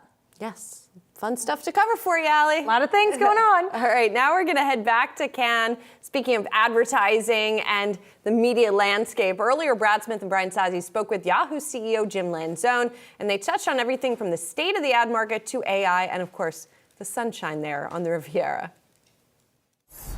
I want to apologize, for putting you through this arduous assignment. Somebody has to do it. Somebody has to do it. We thank you for putting it in our laps. Yeah. Now, look. This is really a tough one. These guys, by the way, Julie Hype back in the studio. Just want to know, these guys had a rider that demanded berets. So I don't know. It wasn't just green M&Ms this time. We're still waiting for it, by the way. I don't know where it's at. All right. Well, this is going off script, so I'm gonna live in the moment. Jim, that has been a heck of installation here. You really came out here blasting in terms of Yahoo. A lot of folks that we have talked to here that have come on our network says that feels like a different brand, and they like our installation, like how we're showing up in here. From the CEO of Yahoo Inc. standpoint, what is the state of this company? Well, it's going very well, Brian, as you know from all of our internal all hands. No, we're doing great, and this is I think a Yahoo tradition, having this beach set up, going back well over a decade here in Cannes. And it's always a great week to come out here and meet our advertising partners. I have meetings all week with the heads of all the ad agencies and holding companies that we do business with. And you do go a long way to have those meetings, but it is amazing to have everybody in one place. A lot of stuff does get done. It's not just the people swimming in the background, which also gets done. Jim, your time is in high demand while you're here too. And you think about all the conversations, the access points that the common folk like us wish we could, just be a fly on the wall for some of those discussions.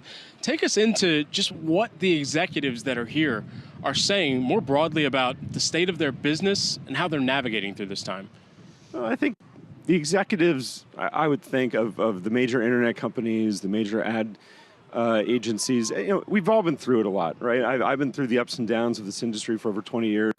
The market comes and goes, the ad market comes and goes, but there's a secular tailwind behind internet advertising in particular that is as strong as could be, stronger than these winds out here right now. It's pretty windy, and that's what you hear. It's, everybody wants to know, what's the state of that market are things going to come back, storming back? I'd say, look, things are pretty stable. I think that's the sentiment here. People fear a really tough 2023. It's not the fastest growing year ever, but things are pretty stable in the industry. And I think a lot of business is getting done here. Really especially a lot of what happens in those rooms is just comparing notes, saying, hey, there's more we can do together. That's been a huge number of meetings I've had have been, what more can we do together? And those, look, you have those meetings at home too, but that certainly is the business that gets done and can. Jim, really every day, I would say, let's say over the past 2 months on the Yahoo Finance platform, AI stocks, it's hot, they're buzzy, the stock prices are going up, really big earnings calls. Does this environment feel like the late 90s to you as someone who managed through that period? And what could happen next? I think it did originally, and I'll say as somebody who attended a lot of AI conferences late last year, early this year, I live mostly in San Francisco. You did have a feeling. I definitely felt it. It felt I was there for the late 90s, and that early 2000s Web 2.0 period. It had that feeling to me in San Francisco again, and a lot of investment has come into AI companies. You've seen the stock market, and as you guys cover, there's the foundational stocks have done really, really well. I'd say there's been another side to it, which is now that we're past kind of that initial rush, people have been trying to figure out where it really is going to have the biggest impact. For me, as a product person, running a bunch of the biggest products on the internet, for us, it's much more practical, right? For us, it's what is the integration of AI into everything? It's going to be in Yahoo Finance, right? Helping people research stocks. We just launched in beta, we launched AI into Yahoo Mail. So it's helping you compose mail, use natural language to search mail, and organize your inbox. Much more practical applications for this stuff. There's been thousands of different companies at the application layer, and people are wondering, which of those is going to actually be successful and which is not. I think next year at this time, if we don't send you to the North Pole, we send you here instead.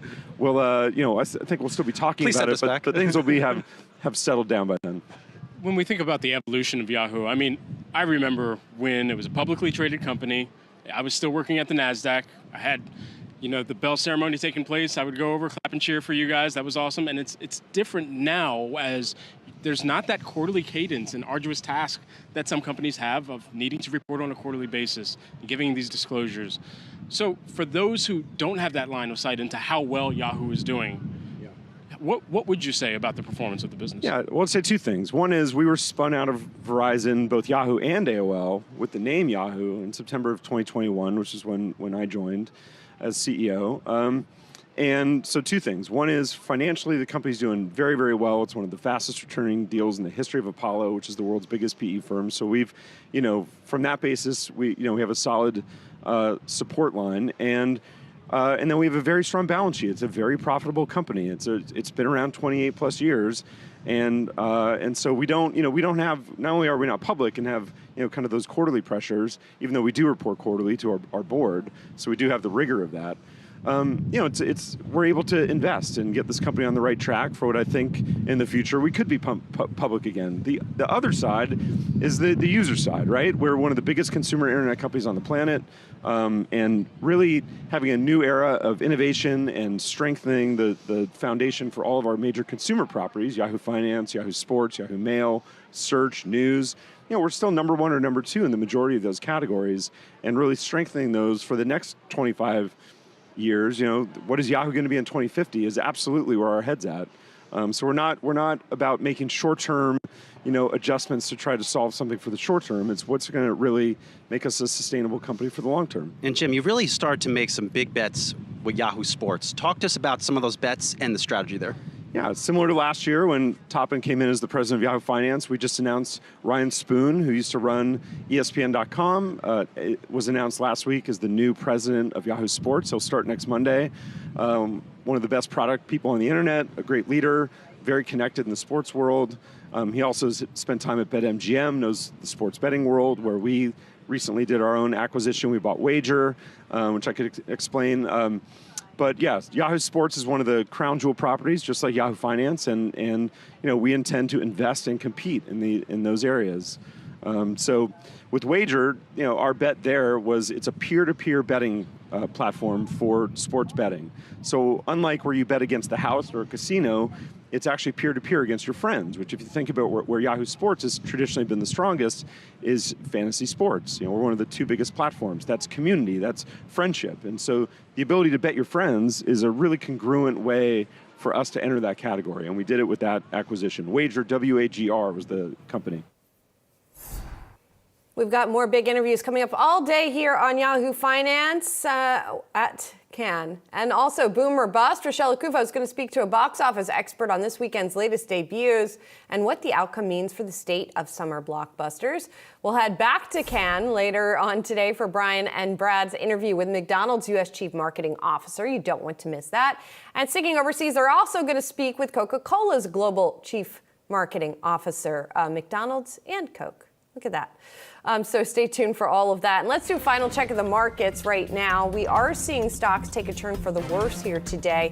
The Dow in particular leading declines. It's down by almost 1%.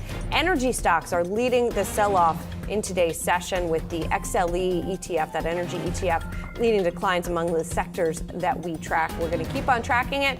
And so is Rochelle Akufa as you for the next hour of trading. I'll be back tomorrow.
Welcome to Yahoo Finance. It's 11 a.m. on the East Coast, 8 a.m. on the West. I'm Rochelle Akufo. Here's a look at what I'm watching this morning.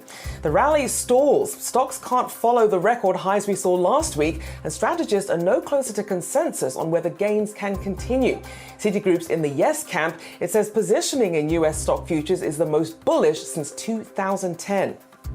And another week, another mega investment in the chip space. Intel signs a deal with Germany that the chancellor labels, quote, the nation's biggest ever foreign investment. A subsidy is the only way to win this particular battle. We look at the space coming up this hour. And fallout from the Fed. Gold ETFs see a 15th straight day of declines, the longest losing streak since March 7th. Is it time to look to Bitcoin as the big beneficiary from all this uncertainty? We look at the future for the wider investment space.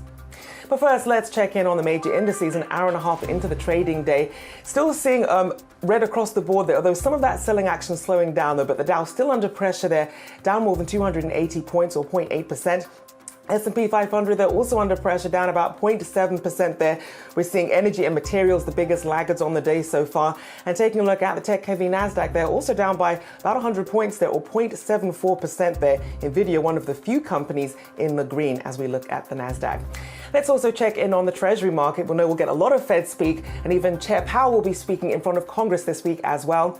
Taking a look, the 5-year down about 1.33% there, the 10-year down 1.5%, the longer term 30 years down about 1.2%. So with the short-term yields, they're seeing a flight to safety this morning.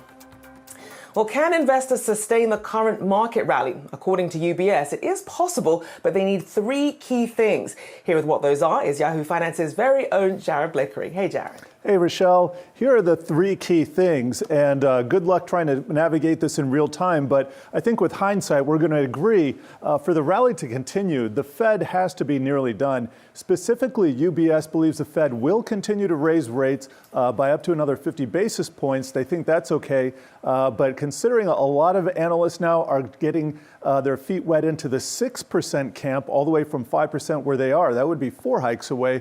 That is the new hawkish stake. That is a new hawkish stance, excuse me. Also looking for the U.S. to avoid recession. Now, recessions are declared by the National Bureau of Economic Research, usually after the fact. So we're not going to even know that we're in a recession in real time, but I think it makes sense. In order for this rally to continue, it would be very, very unusual to have that happen in the midst of a recession, especially a hard landing. Now, the AI theme must be proven. We've seen an incredible run in stocks, and I'll show that in a second here. But is it justified? Is the bubble economics behind it the main driver? And if that's the case, well, a lot of, I guess the rubber has to meet the road, and a lot of those valuations have to come back down to earth. So here's the S&P 500. Here is a 2-month chart, and you can see after this liftoff that we got in June, we are now 2 days in the red. Not the biggest steal in the world, but a number of other notes, not just UBS, JP Morgan, Morgan Stanley. Morgan Stanley, by the way, which has been very, very bearish and admittedly wrong this year. They're going so far as to review and revise potentially their earnings model, but they still stick with this is overstretched right now. JP Morgan's looking for about a 5% pullback, so take that as you will. Want to go over some sector action. Everything's still in the red here. Energy taking the biggest hit to the downside, down 2%, followed by materials, tech, communication services. But let me show you what's happened over the last 3 days. Bit of a defensive setup here. The only gainers, we see healthcare, utilities, retail, and staples. Aside from consumer discretionary, that's XLY, those are defensive sectors. So we can see a little bit of rotation taking place here. And that's after the huge rotation we saw into value and cyclical stocks over the last month. Rochelle? So certainly some repositioning that we're keeping track of there. Jared Blickery, as always, thank you so much. Well, taking a look at Intel, it's signed a near $33 billion deal with Germany to build a chip manufacturing plant after the German government pledged to cover a third of the funding. Now, this move marks one of the biggest foreign investments in Germany, according to Economy Minister Robert Habeck. Now, Intel is also set to meet its growing chip demand with their plans to build a semiconductor assembly and test facility in Poland, as well as a manufacturing plant in Israel. Well, joining us now is Dan Howley to discuss Intel's push to really diversify its production sources. Dan, what are you tracking? That's right, Rochelle. We have these different opportunities that Intel seems to be jumping on, especially in Europe. This is all part of, as you said, this opportunity for the company to try to diversify itself. This is a larger push in the chip industry, though, to kind of push away from its Asia kind of dominance more towards Europe and the U.S. as relations with China have deteriorated over time. And so we're seeing more companies come forward, more countries tie up with these companies to try to get plants built. So in Germany, we have that $32.8 billion facility. It's going to be 2 facilities, actually, that's land that they purchased in 2022. Germany saying they're going to put in 9.9 billion euros for the deal. And the first one is expected to open in 4 to 5 years. They also announced a facility in Poland that would be a $4.6 billion assembly and testing facility over there. And they say that those 2 plants, the Polish and the German plants, would be able to kind of create a new kind of network of semiconductor manufacturing in Europe. But it's not just that. There's also Ireland, where the company also has a $7 billion investment in its existing facility. It's expanding there. And then, oh yes, they're also investing more in Israel. They already have a plant there as well as R&D. They have an agreement in principle, though, to build a new manufacturing plant. The deal is supposed to be valued at about $25 billion, and the company already has 12,000 workers there. This is in addition to the plants that they are building in the U.S. and Arizona as well as in Ohio. So clearly Intel really pushing the envelope here as far as its ability to produce more plants, produce more chips. And this is all part of CEO Pat Gelsinger's plans to push the company forward, become a leader again in the manufacturing as well as technology behind semiconductors, and potentially be a third-party fabricator, a fabricator for third-party companies as well. And we already knew that Intel was going to be this big beneficiary from the CHIPS Act. How do you think how they're positioning themselves now perhaps stacks them up against some of their rivals? Yeah, so the thing here is that, TSMC, Taiwan Semiconductor, they're still ahead as far as overall technology goes. So they obviously get the kind of play from NVIDIA, which relies on them, as well as other companies that just kind of lean into TSMC as their fabricator. So Intel kind of wants to jump on that train as well. There's some investors and analysts who are like, well, focus on what you're good at. Don't try to get into third-party manufacturing at this point. Really shore up your technology. But Intel is saying, look, we can do both at the same time, so why not? So as far as the technology goes, they're continuing to push forward as far as trying to get even pace with TSMC's capabilities. As far as NVIDIA and those kind of companies, Intel is pushing into the GPU space. They obviously are heavy in the CPU space. That's where they make all of their money. That's what they're known for. But NVIDIA does have a sizable lead as far as the GPU capabilities, as well as name brand recognition. So a lot of companies jumping on there. I think it's also worth pointing out that larger companies, the likes of Google, Amazon, they're trying to produce their own chips in-house, so they don't necessarily have to spend as much money on chips from the likes of NVIDIA, Intel, AMD. They want to make their own chips to power their own server facilities. So we'll have to see how those kind of work out. But for Intel, obviously the stock has been beaten down compared to NVIDIA, which is just that's been a rocket ship, right? So it'll be interesting to see how these new facilities, how the new technologies then play into that, and if the company can really start to claw back some of those leads that it had in the semiconductor industry to begin with. Indeed, especially as we see where AI demand could be headed at the moment. Thank you for that update, our very own Dan Howling. Thanks so much. All right, taking a look at PayPal shares moving higher today on news that KKR's private credit funds will acquire almost all of the fintech giant's European buy now, pay later loan portfolio. Now, the deal would see KKR buying almost $44 billion of loans from PayPal's balance sheet. Now, that means that the deal is expected to close in the second half of 2023. PayPal saying that once it does, the payments company will allocate an additional $1 billion to share buybacks in 2023, bringing the total for the year to $5 billion. All right, coming up, the Paris Air Show is this week, showcasing the latest and greatest in aviation technology. Carbon emissions are in the spotlight as several airlines pledge to reach net zero carbon emissions by 2050. More on that next.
President Biden has tapped Dr. Mandy Cohen, former North Carolina Health Secretary, to lead the Centers for Disease Control and Prevention. Joining me now is Yahoo Finance's Anjali Kemlani with more. Hey, Anjali. Hey, Rochelle, that's right. So Dr. Mandy Cohen does have a pretty good reputation within the healthcare industry, but also has bipartisan support. And while that's not necessary because her position will not need to be Senate confirmed, it is a good step for the administration. Just a little background on her. She's currently working at Aledade, which is a healthcare company. She's executive vice president as well as CEO of the Care Solution arm of that company. As you mentioned, former North Carolina Health Department head, as well as former CEO and chief of staff at CMS. So she's already been in a government position and has that background. Really an interesting pick. We know the timing of it all at a point in the country where, the current CDC director stepping down after leading the country through the COVID pandemic and the public health emergency. And now that is unwinding, a lot on her plate when it comes to sort of the cleanup after and the look back. So going to be an interesting one for that. And as you mentioned, sort of looking ahead here, the FDA made a big announcement last week for this fall's COVID vaccine rollout. What do we know about that? That's right. We do not yet have word from the CDC on who might need that vaccine. We do know that, of course, the most vulnerable are the ones that are likely to get it. But right now, the FDA aligning with the World Health Organization to target the XBB variant, or the XBB.1.5. And that has been the most dominant strain in the US for the last few months. In March, it hit a peak of about 80% of cases. But right now, it has sequenced to about 30% or 40%. So on the decline a bit, but still a target globally. Just a little background on where we've been with all of these strains. The monovalent Wuhan strain is the first one that was approved, of course, the first set of vaccines that we all received. And then the FDA upgraded to a bivalent that includes the original strain and the Omicron strain that continued to circulate. Now we're just on a single target of the XBB. XBB is in the same family as Omicron, and it does have a tendency to have repeat infections. So kind of classified as a little bit immune evasive in that sense, though we know that the severity of illness has decreased over time. So that's where the focus is right now for the fall for COVID vaccines. So stay tuned for those rolling out. And of course, we know the number of companies has also decreased over time on who's available. So the only three real companies that will have options will be Pfizer, Moderna, and Novavax. And they all basically have a head start right now on getting those ready for the fall. Certainly a new phase we're entering here in the COVID fight. Thank you for getting us up to speed. Anjali Kemlani there for us.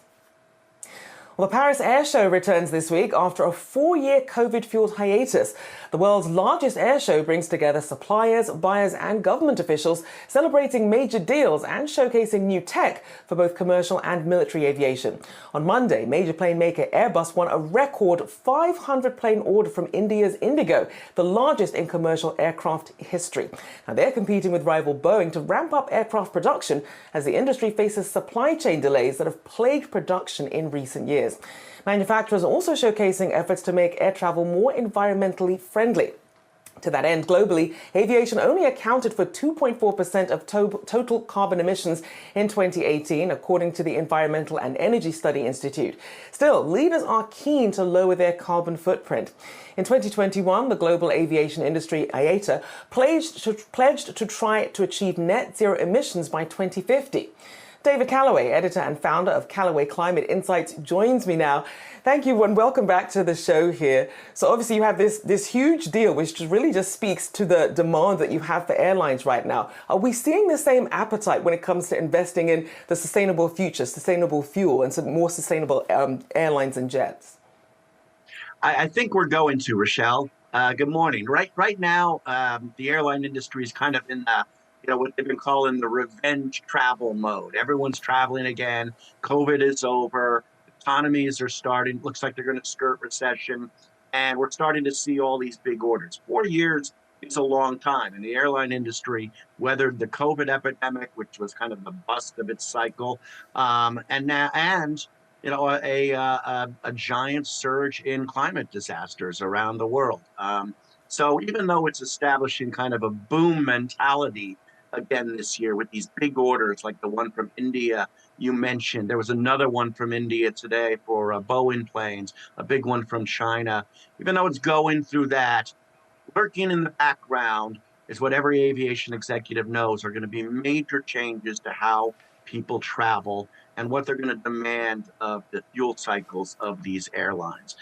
A lot of the airlines have made net zero pledges. Most of them are going to do that by buying carbon offsets. So that's really not reducing emissions.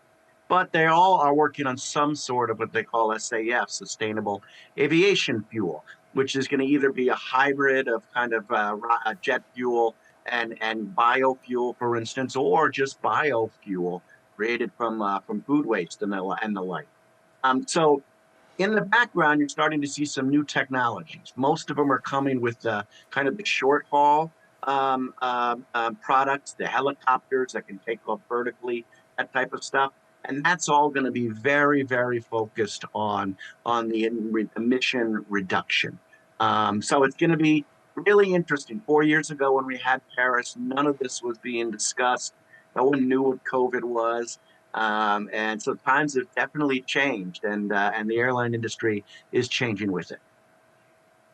And David, when we think of the CO2 emissions that come from aviation, obviously planes, very big, very visible, and that tends to get a lot of the attention. But where do they actually fit in terms of the biggest contributors?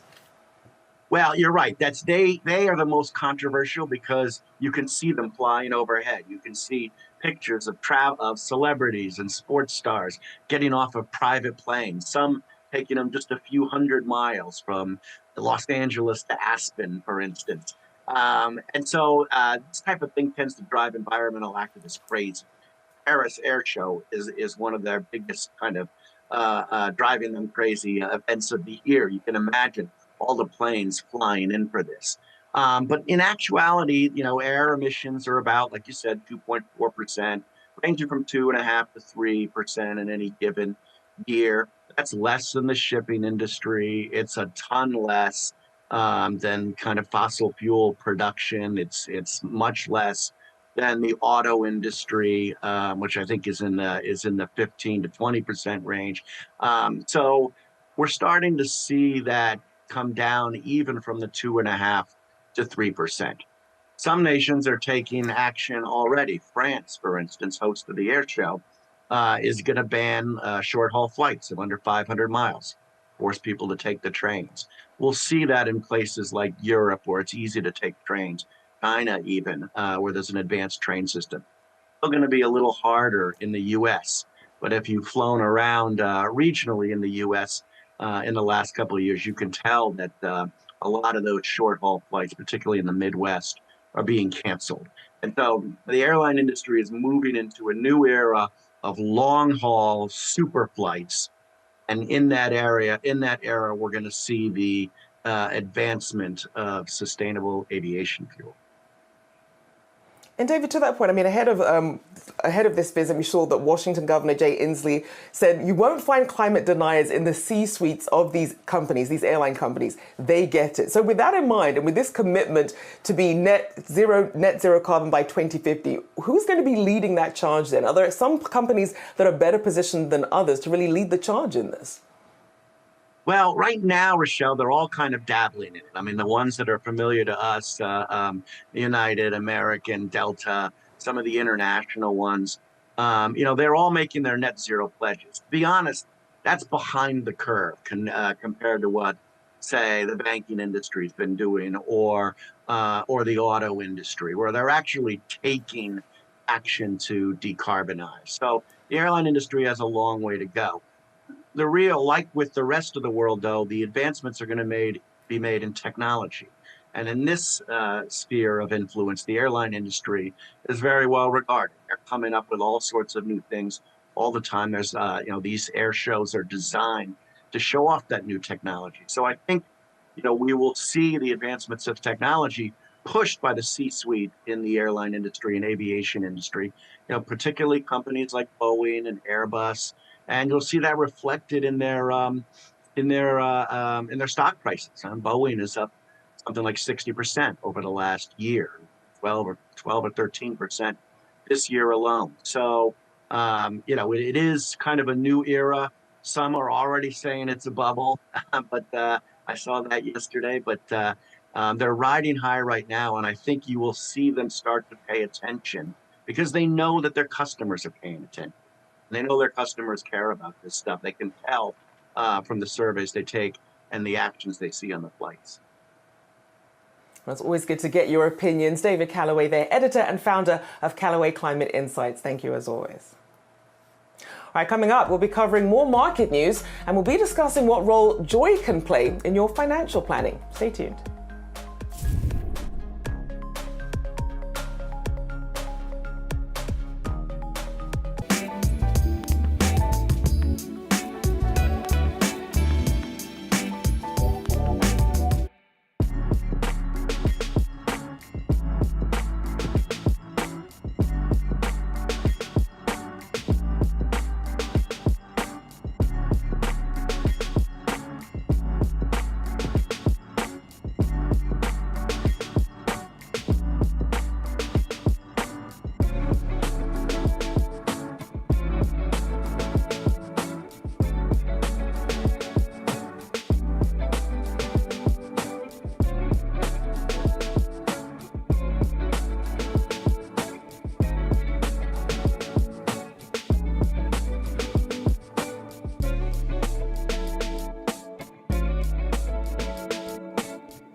Made personal. Welcome to the show. Oh, do we have you there, Lawrence? Okay, hopefully we've got you now. Lawrence Sprung, Midland Financial founder. Thank you for joining us this morning. So usually when people think of financial planning and joy, those usually aren't two phrases that go hand in hand. So clarify what you mean by that. So I think that joy has to be rooted in your financial planning. There has to be a reason why you are doing what you're doing. And we talk a lot about joy here. And a lot of folks in our profession talk about the money and the financial aspect of things, which are very important, definitely, hands down. But at the same time, it's not really about the money. It's about what you're building that wealth for and what you're going to do with those funds, and hopefully the joy that you're going to derive from them. And one of the things that we hear very often is talk about budgeting, right? And people talk about, oh, well, maybe you shouldn't go get that cup of coffee because if you save those few dollars every day and save it for the next 20 years, you'll have $25,000 more for retirement. And that'd be great. But we also have to think about the joy that we're getting from that money and what we're doing today. And if that's important to you, that cup of coffee, then as long as you plan for it, do it, use it, drink it. I enjoy it. I know I do too. So for people who are then looking at this and saying, look, I'm inundated with bills, keeping a roof over my head, keeping the kids in order, trying to even have like a minute to sort of get your thoughts together and find the joy. And it can be difficult for some people. So break down what the concrete steps actually look like by combining your joy and your financial goals. So I think the first thing and why people get overwhelmed is they do not have a plan. They don't have a game plan as far as what their budget looks like, what their situation looks like. So the first thing that they want to do is, in order to create more joy, is get that plan in place. And one of the first things they should do is budget. And it doesn't have to be an overcomplicated process where they're accounting for every dollar in and every dollar out, because that's just going to be more overwhelming. What it should be is look at what income you have coming into the household, what expenses you have at the highest level. Don't try to account for every dollar and cent, and see where your money's going. A lot of times there's some fat in there that you could usually trim, maybe some old subscriptions, maybe some subscriptions that you have that you're not using as much of the services that you can downgrade, but get an idea of what that budgetary process is, and then take a look at where you are today versus where you want to be, and utilize that excess. Hopefully there is excess, and if not, look for excess, and utilize those excess funds to help you plan for your future. And by having that plan in place and having those goals and objectives, it will add joy to the process, make it a little bit easier and a little bit more manageable. So Lawrence, then break down that correlation then between having more joy in your financial planning and actually reaching your financial goals. How does it put you in a better situation than someone who's just focusing on the money? So there are two things that happen right away, which is, one is if you're finding joy in the process and you're making it a joyful experience, you'll actually do the planning. You'll sit down and do the budget because you're seeing the order that it's bringing in your life and the organization that it's providing. And if you're more joyful and you have an idea of what that money is being used for, whether it's now or in the future, and hopefully there are joyful events that you're saving for and you have goals for, such as maybe you're looking to buy a house, maybe a second home, maybe a new car, maybe sending your kid to college. Those should be joyful experiences. And then as you put that money away for those goals, it's not like you're feeling pain of putting the money away because you've now attached that joyful experience to what that money and those goals and objectives are. So if you inject the joy into the process, it just makes it easier. It makes it more beneficial. It puts you on a path that you want to plan and ultimately puts you and works you closer to reaching those goals that you want to reach. And that does make sense, because even when you think of something like saving for your kids' tuition, when you think of just sort of saving for the sake of saving the money, that's daunting. But when you think of sort of setting your kid up for success and think of it that way, it does make it a more joyful goal to at least try and reach. I appreciate you joining us this morning. Lawrence Sprung, Midland Financial founder, thank you so much for your time today. All right, taking a look at gold, it's trending down this Tuesday on data from Bloomberg that says ETFs cut gold holdings. Yahoo Finance's Ines Ferrer joins us now to give us those details. Hey, Ines. Hey, Rochelle, that's right. And exchange-traded funds, or ETFs, they cut 29,446 troy ounces of gold in the last trading session. And this is the 15th day, actually, of declines when it comes to ETFs and their gold holdings. And it's important to note that when investors invest in these ETFs, it's basically a very popular way of investing in gold because ETF shares would represent gold that is stored in a vault. So it really takes away the difficulty of having to buy and sell gold or to store it somewhere. So it's a popular way to invest in gold. And when we look at gold prices, we have seen that gold has been trading in a tight range this month of between $19.40 and $19.80 an ounce. And in fact, we saw gold coming down from the near highs that were back in May. And in May is when you really saw the large inflows going into these ETFs. So certainly these inflows, these outflows, they do correlate with the price, Rochelle.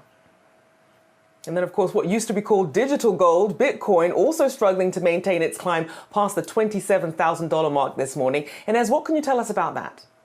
Yeah, let's take a look at Bitcoin right now because it's pretty amazing what's been happening with the price. Now, Bitcoin, remember that Bitcoin trades on a 24/7 basis, basically. So year to date, it's up 61%. But if we just take a look at an 11-day chart here, you'll see that Bitcoin, after BlackRock had filed a Bitcoin ETF with the SEC, an application for a Bitcoin ETF, back on June 15th, you saw that Bitcoin rose about 7% since that filing. Now, the SEC, they have resisted really spot funds when it comes to Bitcoin. But of course, now this is BlackRock. It's the world's largest asset manager. So we'll have to see what happens. But the application comes amid the legal battle between Grayscale Investments and the SEC to convert the Grayscale Bitcoin Trust into a physically backed ETF. So if the SEC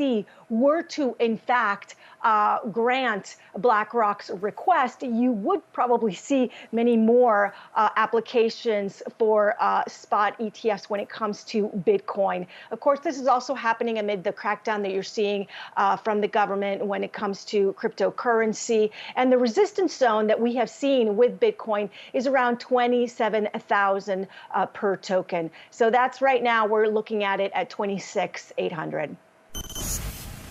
And we'll certainly see if that moves even more when we get more Fed speak coming out this week as well. Always great to have you. Thanks so much, Ines Ferrer there. Well, the US housing market has been taking quite the beating this year due to the Fed's tightening monetary policy. A survey out on Monday from the National Association of Home Builders and Wells Fargo Housing Market Index, however, may show that the worst has actually passed. US housing starts jumped 21.7% in May to an annual rate of 1.6 million units. That's 5.7% more than it was in May of 2020. Now, single-family home starts were also up 18.5% last month, with an annual rate of 997,000 units, marking the highest annual rate since June of 2022. The average rate on the very popular 30-year fixed mortgage also dropped from last November's high, averaging 6.7% in the latest weeks from above 7%. All right, coming up, box office boom or bust. What this past long weekend's box office numbers mean for the state of summer blockbusters. That's next.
Boom or bust? Movie theaters saw two key film releases over the long weekend: DC's latest superhero film, The Flash, and Pixar's latest animated feature, Elemental.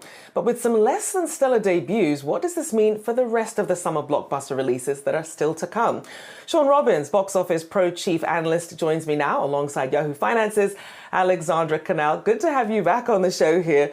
So Sean, break this down for us, because we know The Flash and Elemental didn't do well, despite it being Father's Day weekend, Juneteenth weekend. But was that the story across the board here for the weekend? Yeah, it was certainly, there were positives and negatives, and certainly I think the negatives have kind of stolen the headlines in terms of The Flash and Elemental you mentioned. More surprising so in The Flash, I think there were some kind of expectations that Elemental might be a soft performer for Pixar. The brand has kind of gone through a rebuild process now after Disney streamed several of their movies during the pandemic. The Flash, on the other hand, really, unfortunately, it was a case of everything that could go wrong essentially did go wrong at the box office. A lot of industry buzz led into higher expectations, especially going into summer, but it ended up that reviews, word of mouth, and just I think general consumer confusion about where the DC franchise is really worked against the film, in addition to consideration of perhaps its star Ezra Miller's headlines over the last few years. But the positive side to all of this box office news is that it was Father's Day and Juneteenth weekend, and we're still talking about a market that was up from where we were in 2019 on the same holiday frame.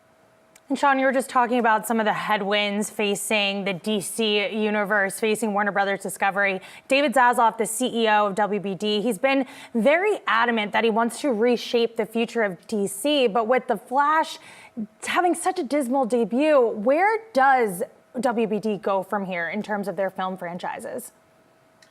Yeah, it's in some ways, I think maybe it was less surprising that we're kind of at this point, because fans have been following this. We know that James Gunn is getting ready to reboot the DC franchise over the next couple of years.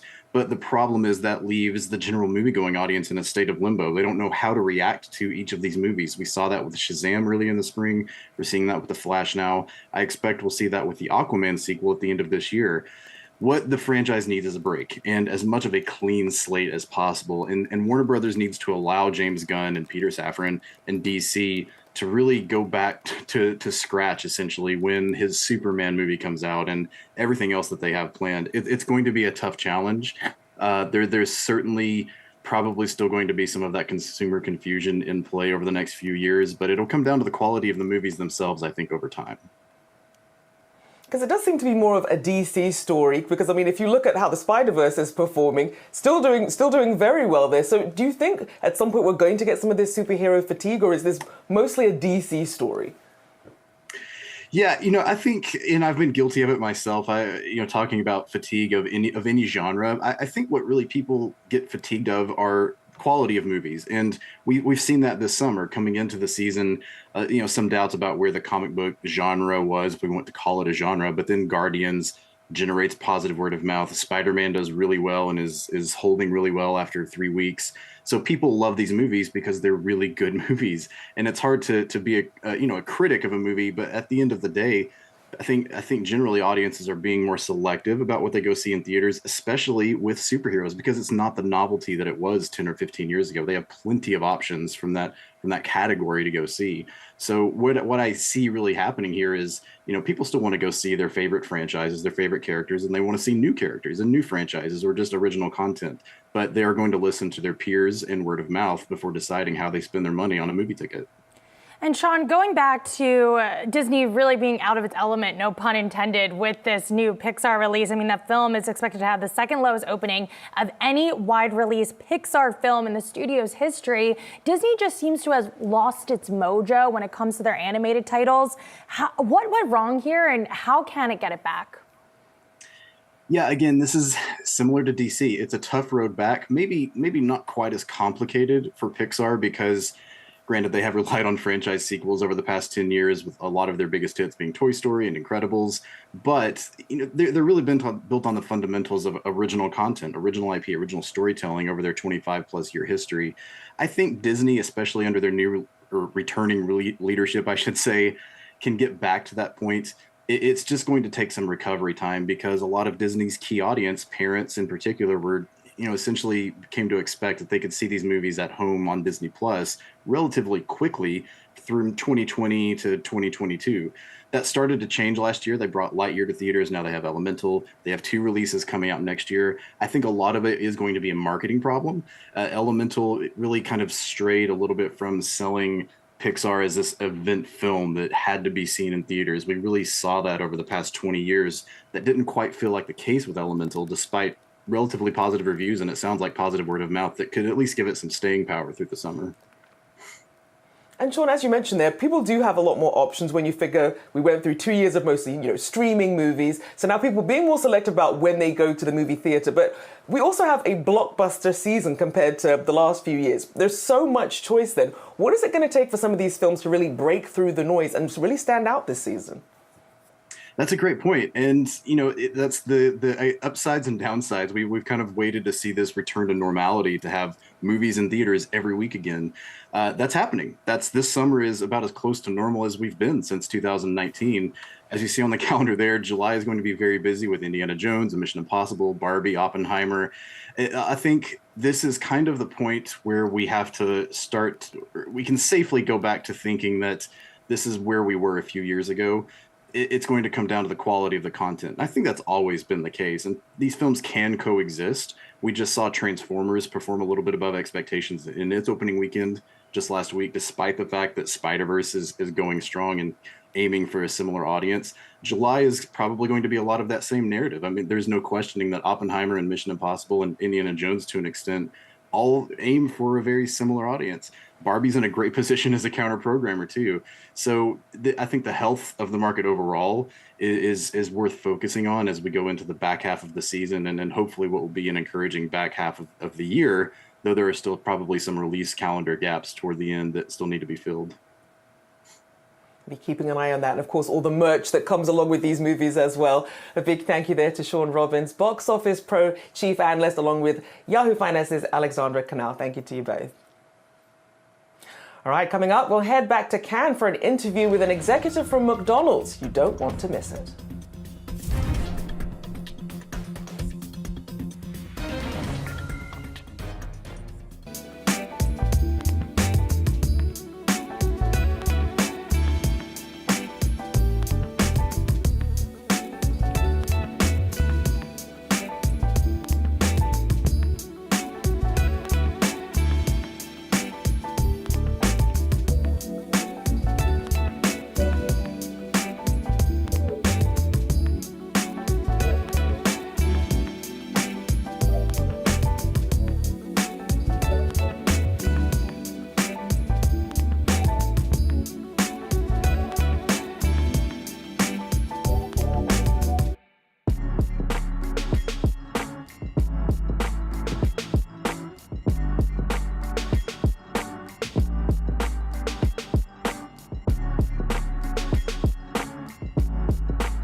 Welcome back. Yahoo Finance here at Cannes Lions Festival of Creativity. And joining us now, we've got a great one for you folks. Tarek Hassan, who is the Chief Marketing Officer and Chief Customer Experience Officer at McDonald's. You know him. You love the arches. Thanks so much for taking some time. Thanks for having me. Pleasure to be here. Absolutely. All right.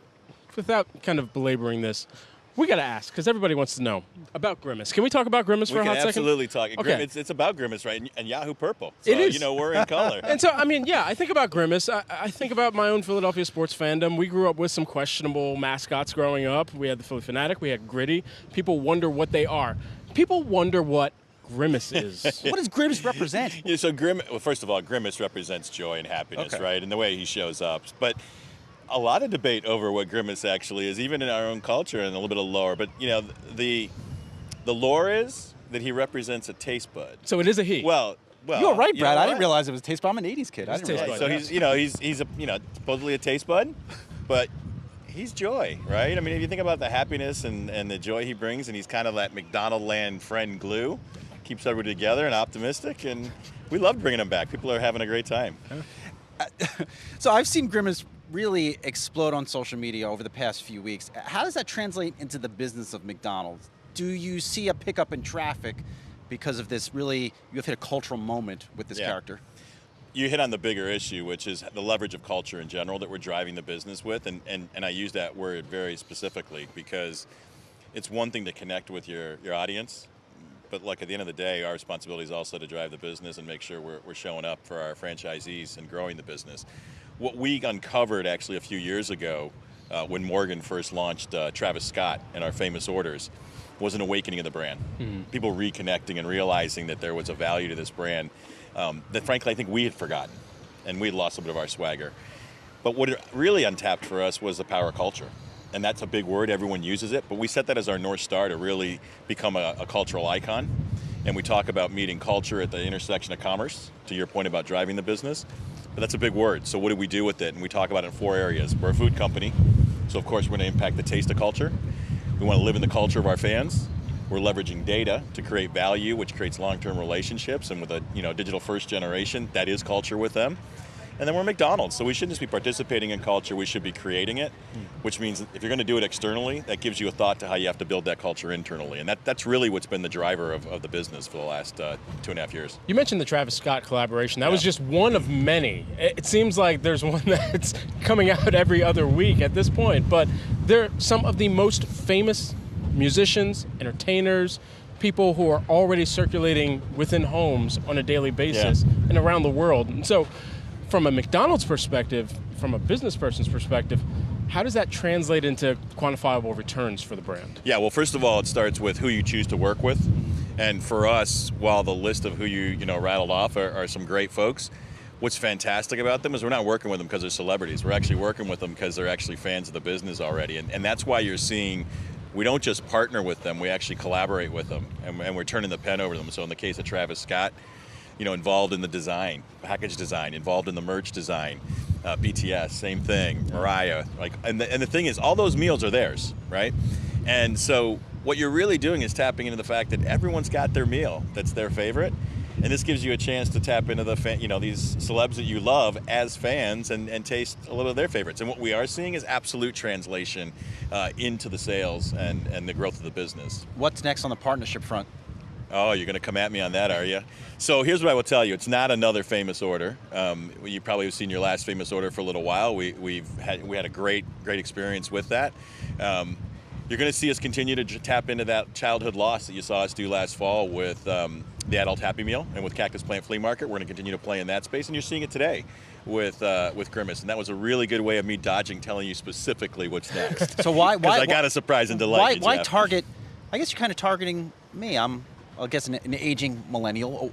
Why such a focus on that demographic, and why are you so confident you can get that customer back in the door? So here's what's great. We're actually targeting multicultural youth, and we had a real down cycle on how we were doing with that segment. So that 17 to 34, 17 to 24 kind of range, that's really important, and really also thinking about the multicultural youth. And you think about the youth market today, the most diverse market we've ever seen as a generation. But what we're doing is we're tapping in and understanding that fan relationship, and then we're wrapping the executions around things that have a little more universal appeal. So that Happy Meal experience, no matter what generation you were, you understood it and you related to it. You wrap a Cactus Plant Flea Market over and you connect with the youth market. You tap into the insight around the Happy Meal, and I remind you of your youth. And so it's really a reflection of how this brand just has an incredible universal emotional connection with folks, and you just got to wrap it up in a way that anyone can find their way to connect with it. At the same time, people think of an environment like this where the recession word is thrown out there in every other conversation, seemingly. Yeah. And they're trying to find value in their purchases, especially in the food that they're putting into their bodies, that they're going out and giving to their family as well. During a time where you know consumers are looking to McDonald's, how does that either elevate the marketing spend or cause you to be more judicious about where you're spending? Yeah, look, I think the good news is for us, we are a brand that people have always expected that affordability and value, and we show up for our customers to deliver that for them. But we're living in some pretty unprecedented times in terms of what that inflation looks like. And so we continue to ensure that we've got offerings on the menu, whether that's our value meal offerings or how we think about pricing in relationship to the market, and ensuring that we're listening to our customers. Even the way we approach our pricing strategy is through the lens of understanding what our customers are willing to deal with in this environment, and make sure we're there for them. And we're accelerating through this time where others are struggling. And the scale of our organization allows us to pass on that benefit to our customers, and that's something we're going to continue to do, and frankly, recession or not. As you look into the presidential election cycle next year, we're getting a lot of a different range of opinions. A lot of markets are telling us we're going to continue to be out there front and center. Others, I think, have suggested to us they're going to pull back. From a McDonald's standpoint, where do you stand? Do you want to see an ad for Big Mac placed next to, let's say, an article on a Biden-Trump re-election run? Look, I think for us, whether it's an election year or not, we line the brand up around some pretty specific brand safety approaches and values for the brand, and we line those up against the media strategy for everything we do. We're a brand that, like 90% of the country walks through our doors every year, and so we are one of the most democratized brand in the country, which means we just have to be in a place where we represent that relationship to everyone. On the whole, we don't tend to spend a lot in the news space. Frankly, it's just not where our customers are, and it's frankly not where the values of the brand sit. And so I think unlike certain brands that are maybe trying to figure out how they juggle that, we know where that place is where we meet our fans, where they're contextually thinking about us, and those are the places we're going to be. What I will tell you is we don't envision any kind of slowdown in how we're approaching the growth of the business and continue to support it because it's working, and we're seeing it both in terms of our sales, but also what we're seeing in terms of fan affinity for the brand. Are the chicken sandwich wars done? No, make no mistake, and we're really thrilled. We continue to steal share in that side of the business. It is going to be as robust as the burger business is. As you look at the consumption of chicken in the country, it continues to go. We are not taking our eye off the ball. We got a great sandwich in McCrispy. Well, you have a different philosophy, I think, in chicken sandwiches. You have the spice in a dressing on top of the chicken. Everybody else breads it in. You know, I consume these products. Well, remember, we carry two, right? If you're a longtime lover of a McChicken like I am, that's got that great peppery batter right on it. Yep. But then the crispy chicken gets you into the larger patty and a whole meat sandwich that people just love. And so we think we're going to continue to play there. And of course, we've got our famous nuggets, which nobody comes. Brad, he did his job. He sold me on a sandwich. Facts and nuggets at the same time. Thanks so much for joining us. Hey, it's a real pleasure to talk to you guys. Thanks Absolutely. so much. That's McDonald's Chief Marketing Officer and Chief Customer Experience Officer Tarek Hassan joining us here at Cannes Lion Festival of Creativity. We'll toss it back to you in New York. All right, that was Yahoo Finance's Brad Smith and Brian Sozzi there, speaking with McDonald's USA Chief Marketing and Customer Experience Officer Tarek Hassan. Well, that's it for now. I'm Rochelle Akufa. I'll be back with you at 11 a.m. Eastern tomorrow. See you then.